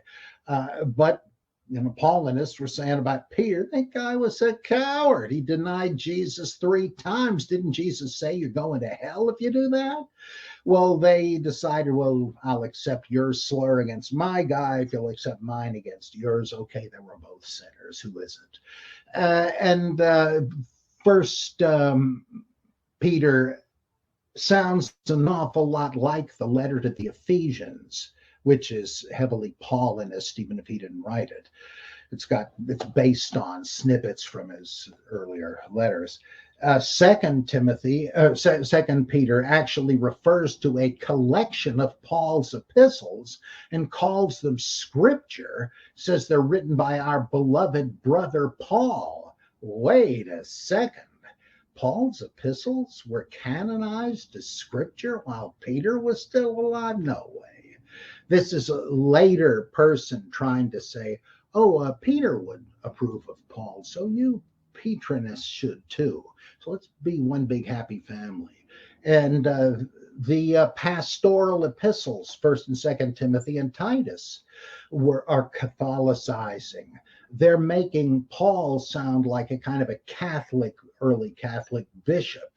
When he talks about the faith, he just means allegiance to the Christian religion or the creed, whereas in the earlier, possibly authentic Pauline epistles, it's more of an existential crisis. Like Abraham had to decide, is he going to believe this apparently absurd promise made by God? Yes, he will. He's going to take the risk, and that makes him God's friend. Well, that's what you want to do with the gospel. But it's not like that really in 1st and 2nd Timothy and Titus. Anyway, but Luke and Acts, the point there, especially in Acts, is to parallel Peter and Paul. You ever notice that they preach the same stuff, almost in the same words? They have parallel adventures. Each of them heals a lame man. Each raises somebody from the dead. Each has a confrontation with a magician and wins. Each has a miraculous prison escape. Each heals people in medieval weird ways. Peter by his shadow falling on the sick. Paul by sending out his handkerchiefs like Oral Roberts to put on the sick and they'll be healed. It can't be a coincidence. Somebody is trying to say, look, if you like Peter, you gotta like Paul. Look how similar he is. If you like the other one, the same thing in reverse. That can't be coincidence. So somebody is trying to say, hey, these guys are both good. They're practically the same. And so you've got the Jewish Christian category, the Hellenistic or Pauline Christianity category, and the Catholicizing category. And all the New Testament writings seem to fit pretty well into those categories, and they are rather different viewpoints. So in the Hellenistic Pauline view, it's not total agreement, but you're basically in the same ballpark.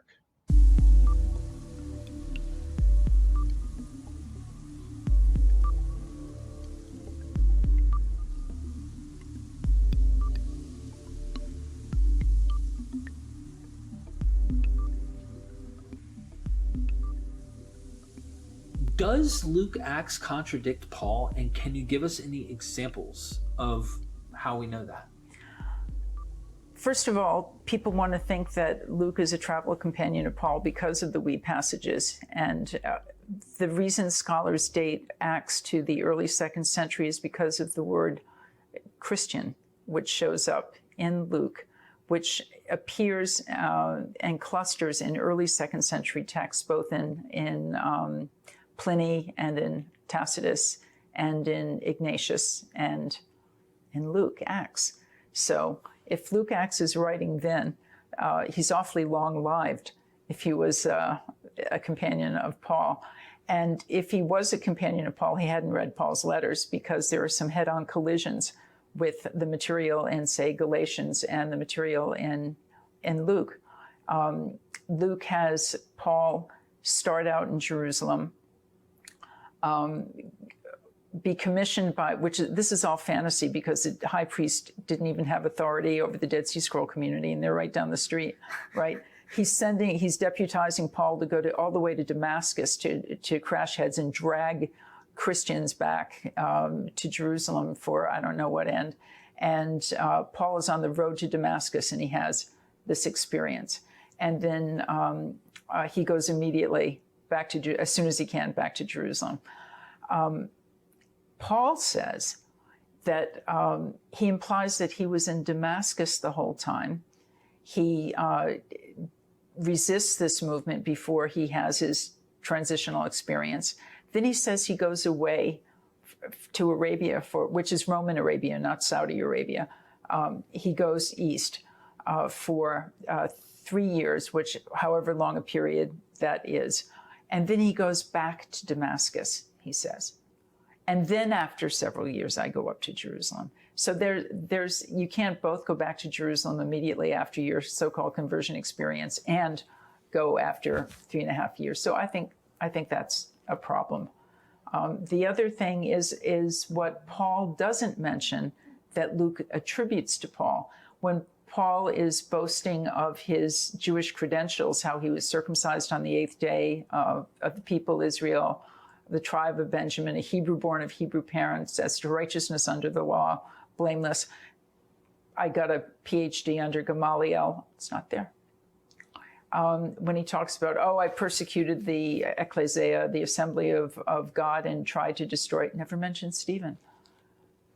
Why not? I mean, if those were such fundamental moments in his biography. So there are the gaps that Paul doesn't mention from Luke, and there are the collisions that Acts has with Paul's letters. And for that reason, I don't think the author Luke was familiar with Paul's letters, or if he was, he wasn't reading them very carefully.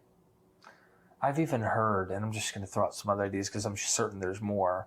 There's probably plenty of these examples we could find, that when he went in his letters, when he says he persecuted, he probably meant something similar to the way he was lashed in synagogues. In a similar sense, he may have been in a position where he may have done to others what was done to him in terms of these lashes, which is a common like intra-Jewish disciplinary action. And if it happened in the diaspora, which is where I assume it happened, you have to choose to submit to it because you could walk away otherwise. And it's by disciplinary, it's incorporative. That's the reason for it, is that you want to continue to be part of the community. Josephus mentions lashing done if somebody's cheap, if they don't give enough charity.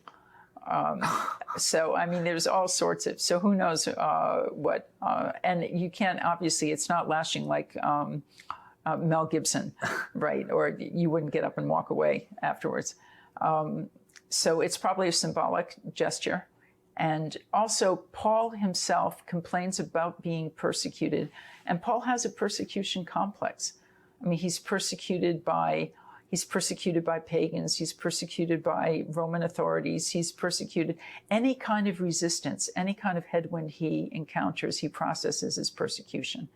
And there's a reason for that, because he's identifying with the suffering phase of Jesus, which is a very oblique reference to the historical Jesus, right, who suffered on the cross. Mm-hmm. And he's also combating pagan gods, whom Jesus is going to defeat when he comes back.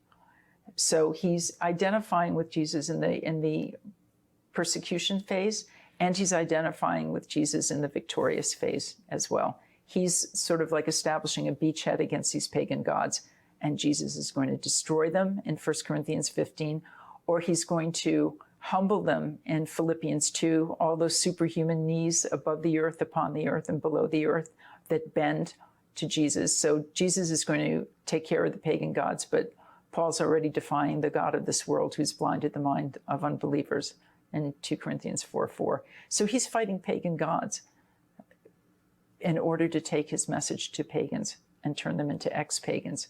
And if there's one thing we can say about Mediterranean gods, is that they had a thing about being shown respect.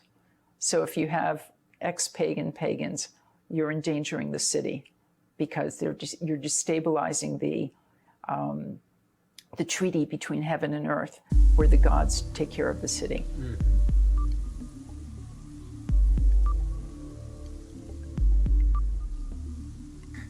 That really blew my mind as a layman learning this, as to why maybe there was persecution from pagans and why they were, in a sense, out to oust Christians who were, pulling these non-Israelites. Well, it's also endangering for the synagogue communities, which is probably why Paul was lashed. I mean, what you do, there's only one place in town where a message of only worship the God of Israel and stop worshiping idols is going to come from.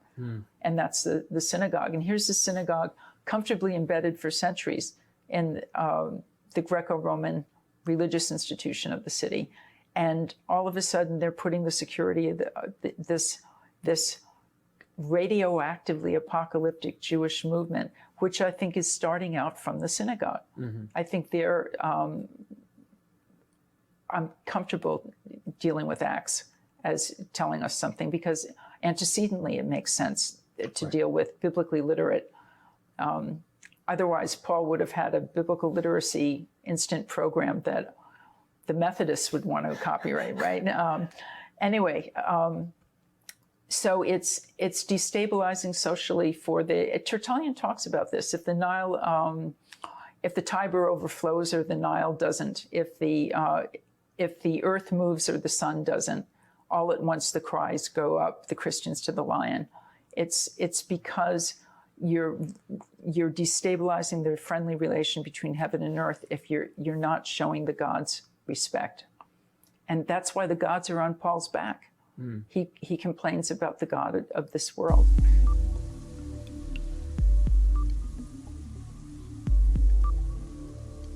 Is a question. If anyone saw my very long thing on the historian's workshop, you remember that history is an investigation. It's always an investigation of something. You set a problem for yourself. You say, okay, what's the evidence? You weigh the evidence, you try to understand it, then you try to explain it. And you say, what's the best hypothesis to the most economical one, the one that best explains everything that we have. That doesn't mean we know what happened. New evidence will change our minds. But for now, we do what we can. So the question is, was Josephus a source for Luke Acts? If you're looking for me to say, yes, I have definitive proof, this is a knockout proof, I don't have that. It's all in history a matter, especially ancient history, a matter of, trying to weigh what's the best explanation. So the issue is that we have several striking overlaps between only Josephus and Luke Acts in all ancient literature, right? So some of you will know these, the rebels named Judas and Theudas, a guy called the Egyptian, a very interesting name, Sicarii, who are they, this Latin term. And these texts both mention these things. So when you have two texts, if you're a teacher or a professor or you work in other fields and you see two texts with striking similarities, you have three basic explanations. And each of these can be refined, but essentially, if you think this is formulated in a way that can't be coincidental, we'll come back to that in a second, then you have three basic explanations. Either Josephus was a source for Luke, or Luke was a source for Josephus, or they somehow shared either the same source or they collaborated or something like that. So the main view in scholarship, the main view among academics so far, the main one, has been that they use a common source. So the third option there. Why? Because of the differences between the way Josephus uses Judas, Theudas, the Egyptian, the Sicarii, the way that he explains them, and the way that Luke Acts clumps them together differently. In fact, incompatibly with Josephus. The names are the same. Some of the details are the same, but the chronology is different. The relationships are different. So people ask themselves, well, wait a minute, if you have a good source and you're borrowing from it, why wouldn't you follow the source, right? So they say, no, he can't have used Josephus. He must have used Luke Acts, the author must have used a different kind of source that was also available to Josephus. May I ask a quick thing? Yeah, go ahead. Because you bring mainstream scholars are saying that they think a common source is being used, but I'm probably, this is probably not fair, but it is a reasonable question to ask. Are most mainstream scholars Christian? Because if they are, and their dating is trying to preserve an early date to the Gospels, I could get why they would go, well, let's make sure Luke is not late in the game because we want our orthodox position and our idea that Luke was a companion of Paul. I mean, maybe I'm reading too much into this, but it just, I get that they would argue the differences make it sound like they're getting it from two different, or from a similar common source. But to me, you could do this. It's just as plausible to say that they're using actual Josephus. That he's just doing his own thing with the content, if that makes sense. Yeah. And that's actually where I'm going to go with this thing. Oh, okay. But sorry, I'm jumping the horse then. But no. I'm glad you asked, because for one thing, I want to push back a little bit, Derek, and say, I think that it's not so useful, at least for a historian, to ask, who's a Christian, who isn't a Christian. I understand why you're doing it, and with many of the people viewing, you think of Christian in a particular way, right? Evangelical, conservative Christian. But Christianity is such a broad, literal church. I mean, Catholics of all descriptions, Orthodox, liberal, Protestants, many people are Christians who are quite happy with any dating that you come up with, and they don't hold to that kind of inerrancy of the Bible in the way the Protestant tradition does, or some of the Protestant tradition. So mainstream scholars, I just mean that this is mostly what people wrote. It has changed in the past 25 years, 30 years. And you talked about how humble I was before, something like that. I have to be a little bit conceited here and say it. I have a role in that because of I argued back in a 1992 book for what I'm presenting here today. Oh, wow. And so it has had an impact. That's the book Josephus and the New Testament. In the 6th chapter of that book, I argue for a connection between Josephus and Luke Acts, and that had some traction with Acts scholars like Richard Purvo, especially, who really made it popular in that field. Right. But he's a big Acts guy for anybody. Yeah, who doesn't know. yeah. He credited me fully in his work, and I'm not suggesting he stole from me or anything like that. I'm just saying it has. So what's mainstream, I don't know. I haven't taken a poll recently, but right. I just mean this was the prevailing view when I first suggested a different way of looking at it. Because here's the methodological issue. That when you say that, hey, they went back to a common source, you can only do that if you overlook the difference between events and the way they're represented in a writing. Okay, so you have events on the one hand, like the chaos of events around us that happen, and then the way somebody presents them in writing. These are two different things. And if you squash those two things together, then you say, well, the events happened. There was a guy named Judas, a guy named Theudas. I mean, who wouldn't know that? And then everybody's just drawing from the same pool of information. But what I'm going to suggest is that, in fact, no independent authors would choose the same events, the same individuals, and characterize them in much the same language. That can't happen, not on a consistent basis. So the issue then is, why does Luke Acts reflect the choices and the characterizations, which I'll illustrate, of Josephus? Interesting. And if he does, then I think by far the most probable explanation is that he borrowed from Josephus. Here I'm going to make 3 quick assumptions. First of all, that in ancient rhetorical training, and rhetorical training was the basis of ancient education, right? That's what all young people who got any education, that's what they studied, rhetoric. And the whole point of that was that you take a source and you change it. You use it in new ways. And you can even take a famous source, like something from Homer, or something from tragedy, or something from Plato, and then you reconfigure it to do what you're doing, right? So that means that when you see differences, that's not really an argument against the use of sources, because straight out copying a source would be considered lame, right? That's just lazy.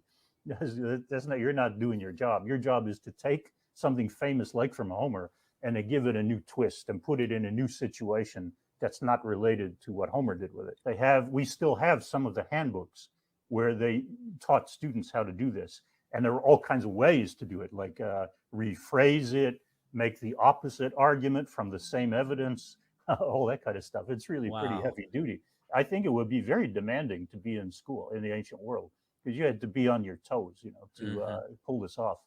Second thing, Josephus, as soon as his writings were finished, he quickly became the authoritative source for Judean, realities in Rome. He's living and writing in Rome, and as soon as he finishes his War and his Antiquities, his 2 major works, they become quickly, people say, okay, he's the go-to guy. We know that from, for example, Tacitus' histories. It's a bit debated, but I agree with those who think that Tacitus, there are striking parallels between Tacitus and Josephus on the Jewish War. So I think it's clear he's writing a generation later. He knew the work of Josephus, who was also in Rome.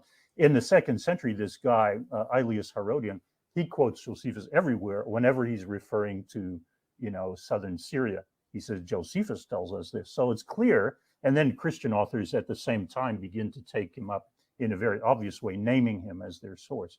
So that's the second thing that you need to know, that Josephus was kind of the man, right, for Judean affairs. And then the big point here is to come back to what I already said, that events are not the same as the way they're represented. And we often forget this, right? Because we watch the news and we say, well, they're just telling us what happened. Like there was a bomb, there was an explosion, there was a murder or something. But the way you frame it, of course, is going to be individual with each reporter. Events themselves don't come with their own language. They're not self-interpreting. They don't declare their own meaning. Somebody has to, explain why they're significant. And independent authors, any two independent writers will not agree. So to put it visually, I've already used this illustration in a previous talk, but I really like it, so bear with me. I think this is kind of what life is like, this chaos of events. And if you want to say something about this, you have to make a story from it. And what you do to do that is you pick out the events you're going to include, the individuals you're going to name, the motives you're going to attribute to them, and you make a story arc out of this, right? But that's not given by the events, right? It's something that you do. It's from the events. It's not made up, but you're the one who chooses how to put them all together. That's why there are endless books on the Second World War still coming out, in 2021, because new writers are putting all the pieces together differently. In the Christian case, it's Luke Acts, it's Jesus, of course. And both of them are citing prophets as the really authentic, true way to know the truth, which is not part of Greco-Roman culture. So they're both sitting on the edges like that. They're both doing a similar kind of thing. They're both highly suspicious of Greek rhetoric. Acts trims down speeches to very short paragraphs usually, or 2 or 3 paragraphs, unlike the great, show-off speeches of Thucydides or Josephus even. But Josephus is also very skeptical of Greek rhetoric. And here I want to give a quick 3 examples of if you did posit that Acts knew the work of Josephus, the author of Acts, certain things would make better sense. So, for example, just 3 examples of this. In Acts 12, King Agrippa is said to put on a robe, and then he goes out in the theater in Tyre and Sidon somewhere near Lebanon, and people worship him as a god, and he's struck dead. Why did they think he was a god? It's never explained. Josephus says that he wore a cloak woven in silver thread that was amazing. I'll show you that in the next slide a little more clearly. And it caught the sun's rays. He did it at sunrise. And the sun, therefore, illuminated him. And that's why people said, wow, yeah, he looks like a god. Well, it's interesting that Acts doesn't explain any of that. Doesn't talk about the silver or the sunrise or the anything. But he does say he put on his robe and then was worshipped. Well, if you know Josephus' story, the Acts story makes a lot more sense, right? Even though Acts doesn't explain it. Second example, Paul meets with the governor Felix, and Acts says he just says casually, he was with his wife Drusilla, who was a Jew or Judean. No explanation beyond that. And then Paul lectures Felix on self-control and coming judgment. Why does he do that? And then the text says in Acts 24, Felix is terrified and sends him away. Why would Paul lecture him in this way? Well, in Josephus' account, Felix stole Drusilla from her husband, King Azizus, who had undergone circumcision in order to become a Jew, in order to marry her. And then Felix came to town as governor. He saw her and thought she was very hot and stole her from the poor guy who had undergone circumcision in order to become a Jew. So now, if you know that backstory, it makes really a lot of sense that Paul would lecture Felix on self-control and coming judgment, and that Felix would be terrified and send him away. So the third one is a related one. In Acts 25, the author just says that Agrippa II, so the son of Agrippa I, and Berenike, or Bernice, came into the court in Caesarea, and they came in great pomp and circumstance. And then Paul says, he's really flattering the king, and he says, "Oh, I'm so honored to be before you because you really know Jewish law and custom." And if you just read that, you would assume that Berenike was the wife of Agrippa, right? I mean, they appear as a couple, as husband and wife. But if you know Josephus, you know they're in fact, she is Agrippa's sister, and they are rumored to be a couple, in spite of being violating Jewish law. In fact, in a rather big way, sleeping together. He remains a bachelor.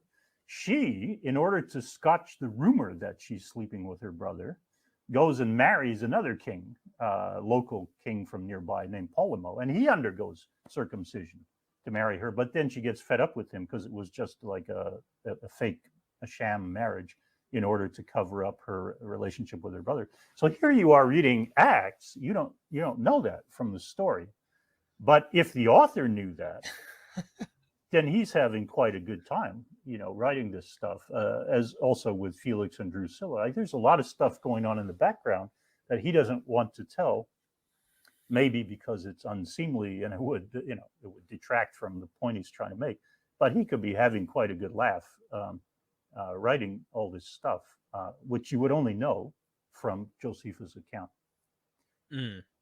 You get me? This begs so many questions, by the way. So we'll get to Q&A later, and all that kind of stuff. But this just makes me have many questions about the narrative. But please continue. Okay, but these are not decisive. All right, these are I'm the first to admit. So you got two authors doing similar things, similarly positioned culturally. Yeah, stories intersect, but they're not very, they're not really compelling arguments. But just before I go on, let me show you in a little bit more detail that robe issue. So here's the passage in Acts, right? Agrippa was angry with the Tyrians, Sidonians, so they came and begged him to meet, and he put on his royal robes. That's it. That's all the author says. Now look at Josephus' account. He put on a robe made entirely of silver with an amazing texture and entered the theater at the beginning of the day. At that time, in the sun's first rays, because he's in Caesarea, so he is on the west side with his back to the Mediterranean. Sun rises in the east over the theater, shines on him, right? So there's the theater, and there's looking out to sea, and there's Agrippa right there, and he's illuminated by the morning sun, and that's why they worship him in Josephus. So that's the kind of thing I'm getting at. If you know that, if the author knew that, makes the story much richer, even though he doesn't explain it. Wow. Anyhow, these are not decisive. So the 5 things I want to go through now, and I need you really I need the people who are watching to join me in this kind of thought experiment now. Okay, you're really joining me in the work I love to do in my workshop, and we're just going to look at the evidence and say, how do you make sense of this?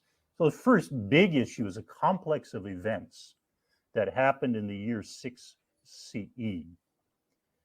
They are altogether the annexation of Judea to Syria, a property registration or census, but a census devoted to recording property in 6 CE when Judea was joined to Syria, led by the Syrian governor Quirinius, which spawned a rebellion led by a guy named Judas.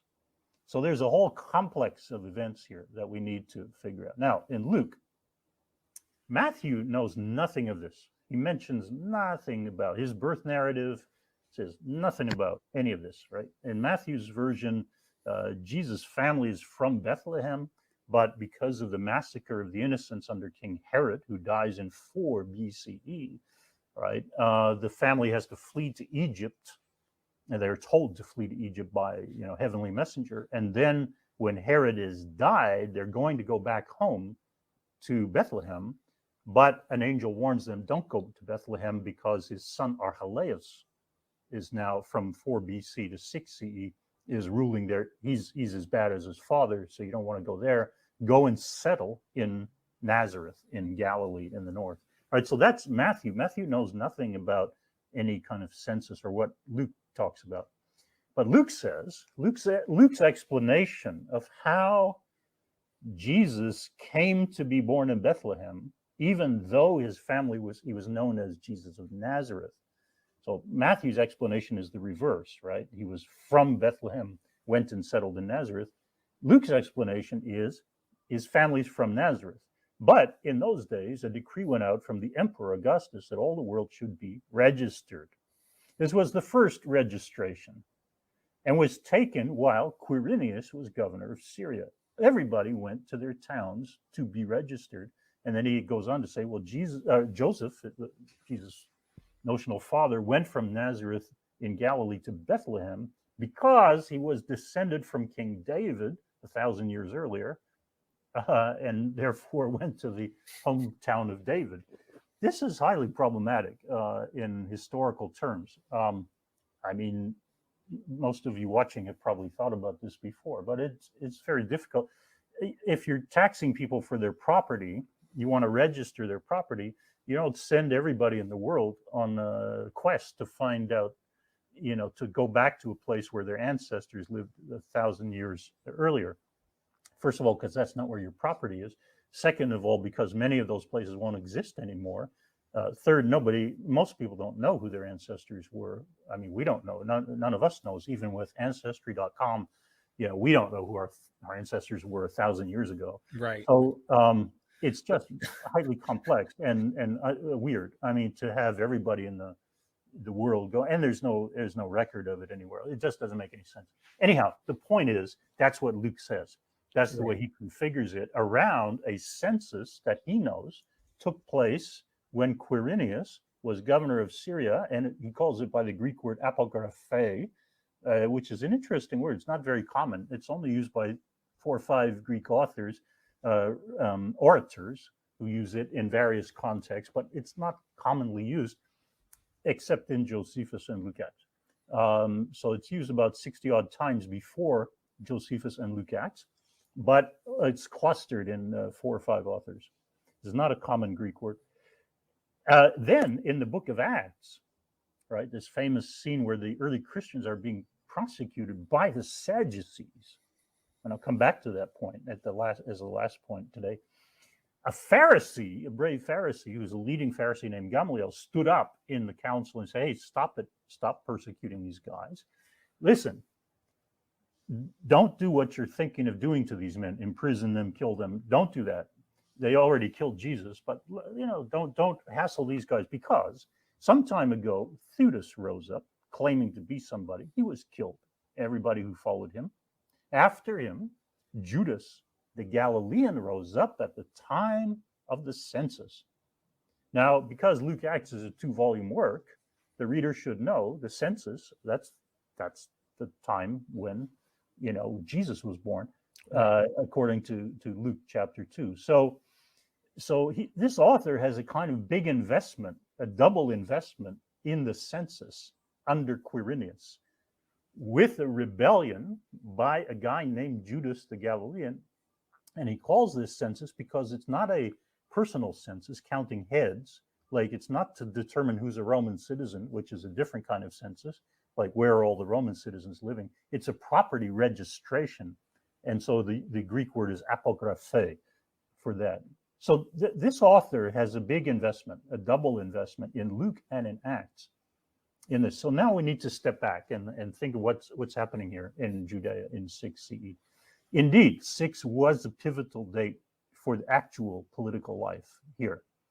So this is when Herod's son Archelaus was banished by the Emperor Augustus for being a screw-up. He received big complaints from both Judeans and Samaritans, who didn't like each other, but they both agreed this guy was useless and dangerous and harmful. Can we please get rid of him? So at that point, the Emperor Augustus says, okay, I'm going to annex Judea back to where it had been before, the province of Syria. And Syria now takes up the entire east coast of the Mediterranean. And he sends the ex-consul a very high-ranking senator, Sulpicius Quirinius, out there, and he has to now take a property census for everybody in this province, which now includes Judea. But it's possible to talk about what happened at the time without many of those elements, or just to mention one, depending on the author's aims. This comes back to my first methodological point, right? Each author will, according to what he or she is trying to do, will configure things differently. So you could just choose one or two of those things, or you could skip over them entirely like Matthew does. Josephus himself, when he writes his main first account of this in his Jewish War, book 2, he just says Judea became a province. He doesn't even mention Quirinius. He mentions the junior governor, the equestrian governor named Coponius. And he said the only figure he draws out is this Judas, the Galilean. And he calls him a sophist who began his own philosophical school. And he rejected direct Roman rule. And then he contrasts him with the Pharisees, Sadducees, and Essenes, who he says are the three proper schools we have of philosophy. I'll come back to that issue as well. But that's all he says. He mentions nothing here about property registration, nothing about being annexed to Syria, nothing about Quirinius, right? So my point is, given he knows about this stuff, right? He knows about it. It's not false, but it's misleadingly narrow in its focus. We know he knows about it because later in the war, he will incidentally mention Quirinius and the census at the very end of the war as a flashback. So we know that he knows about it, but when he's describing it, the events of 6 CE, early on in his narrative, he doesn't bother with it. So my point is that just because the events happen, right, every author is still going to choose what he wants to include, or she, and how, what language to use. And there are different words for census, by the way. You can just use the Latin word and put it in Greek, census. You can call it an apotime or some other kind of word. But this apographe is interesting. So he spotlights Judas there because when he's writing the war, he wants to make this guy the patriarch of all rebels against Rome. So he will later say that a guy at the time of the war against Rome named Menachem was a relative of this Judas. And then another guy, Eleazar, famously of Masada, Eleazar ben Yair, he says he was a relative of this Judas. So he's making Judas into like the patriarch of all the main rebel figures. And that's why he spotlights Judas. But at that point, he has no interest in telling you about all the other stuff, right? So it's only in his later work, the Antiquities, 17 to 18, that he gives you the full story in his language, his characterization, the annexation to Syria, property registration, Governor Quirinius, and he says Judas wasn't alone. He also had a partner named Zadok, who was a Pharisee. So the point is, he chooses how to populate each of his accounts, right? As any author does. Very quickly to mention, we actually happen to have an inscription that refers to, it's from a soldier, very accomplished soldier, who was working under Quirinius. And in the highlighted bit there, he says, he makes reference to the census where he was told to go to the city of Apamea in Syria and count the citizens there of the city. So that's at least part of the same kind of big registration, for what it's worth. I thought people might be interested in that. So here's a visual representation of what's going on. Here's the province of Syria. It's the entire east coast of the Mediterranean, right, in Roman times. Now, the way they governed it was they sent a governor named the legate or legatus with 4 legions based in the north along the Euphrates River mainly to protect, because that's the edge of the Roman Empire. Right. To the east are the Parthians, right? So the Romans have to have a strong presence there, especially around the Euphrates.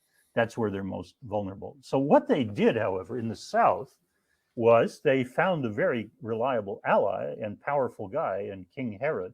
And they said, the ideal situation is let him take care of the south because it's really far from where our legions are. And anyway, we're not that bothered about it. So he and his sons and grandsons can take care of that. But what happens, therefore, when Archelaus proves a dud and has to be removed, very reluctantly, Augustus takes him from Eastern Empire and takes him all the way to the far west in Gaul, because he's just a total screw up. He says, okay, we're going to do this. I'm going to put my own men in Caesarea on the coast. And these are the guys like Pontius Pilate will be one of this type of guy, an equestrian governor who answers to the big governor in the north, but he's like taking care of Judean matters in the south, right? So that's the new arrangement. And that's why you need a census for the whole province of Syria now together, right? So the events of 6. Did Luke simply relate independently what he knew had happened? So that's one possible hypothesis. Well, no, because Matthew has an entirely different account of Jesus' birth. Even the time is different. Before Herod dies in 4 BCE, the census in 6 CE. So he's not just taking common knowledge. The date doesn't work. Anyway, this idea of a worldwide census doesn't work. Augustus did take a census of the Roman citizens throughout the whole empire, but they didn't have to travel anywhere to do that. The question is just, are you a Roman citizen or not? So this idea, as we said before, of traveling to your ancient homeland doesn't make any sense. Your property registration has to be where the property is. Josephus, as we've already seen, tells the story of 6 CE very differently in war. He doesn't put in all that stuff. So the events themselves did not persuade Luke to just report what happened. He's getting this information from somewhere. And he treats Judas in the speech of Gamaliel in Acts 5. Judas is just a troublemaker, right? Like Theudas. They don't have any human, it's like they get up in the morning saying, what havoc can I wreak in the world today? I'm a bad dude, right? I just want to create trouble. Somebody show me where I can create trouble. That's how Gamaliel presents him. That reflects Josephus's view, but it's not a real view of a human being, right? Some people evidently viewed them as heroes. So this is a particular slant, and the slant that it is Josephus's slant. He doesn't need to explain who they are, and he uses this language of the apographe, and he makes the census out to be and the annexation out to be a very big event in the life of Judea. So the simplest explanation of this is that Luke Acts is recalling Josephus's configuration of events in Antiquities 17 to 18. Why? Because the author, Luke Acts, like Josephus, wants to show that he knows. He's an expert. He knows names. He knows events. He knows big stuff. That's what every ancient author wanted to do. And so he gets this stuff from Josephus and mashes it up a little bit.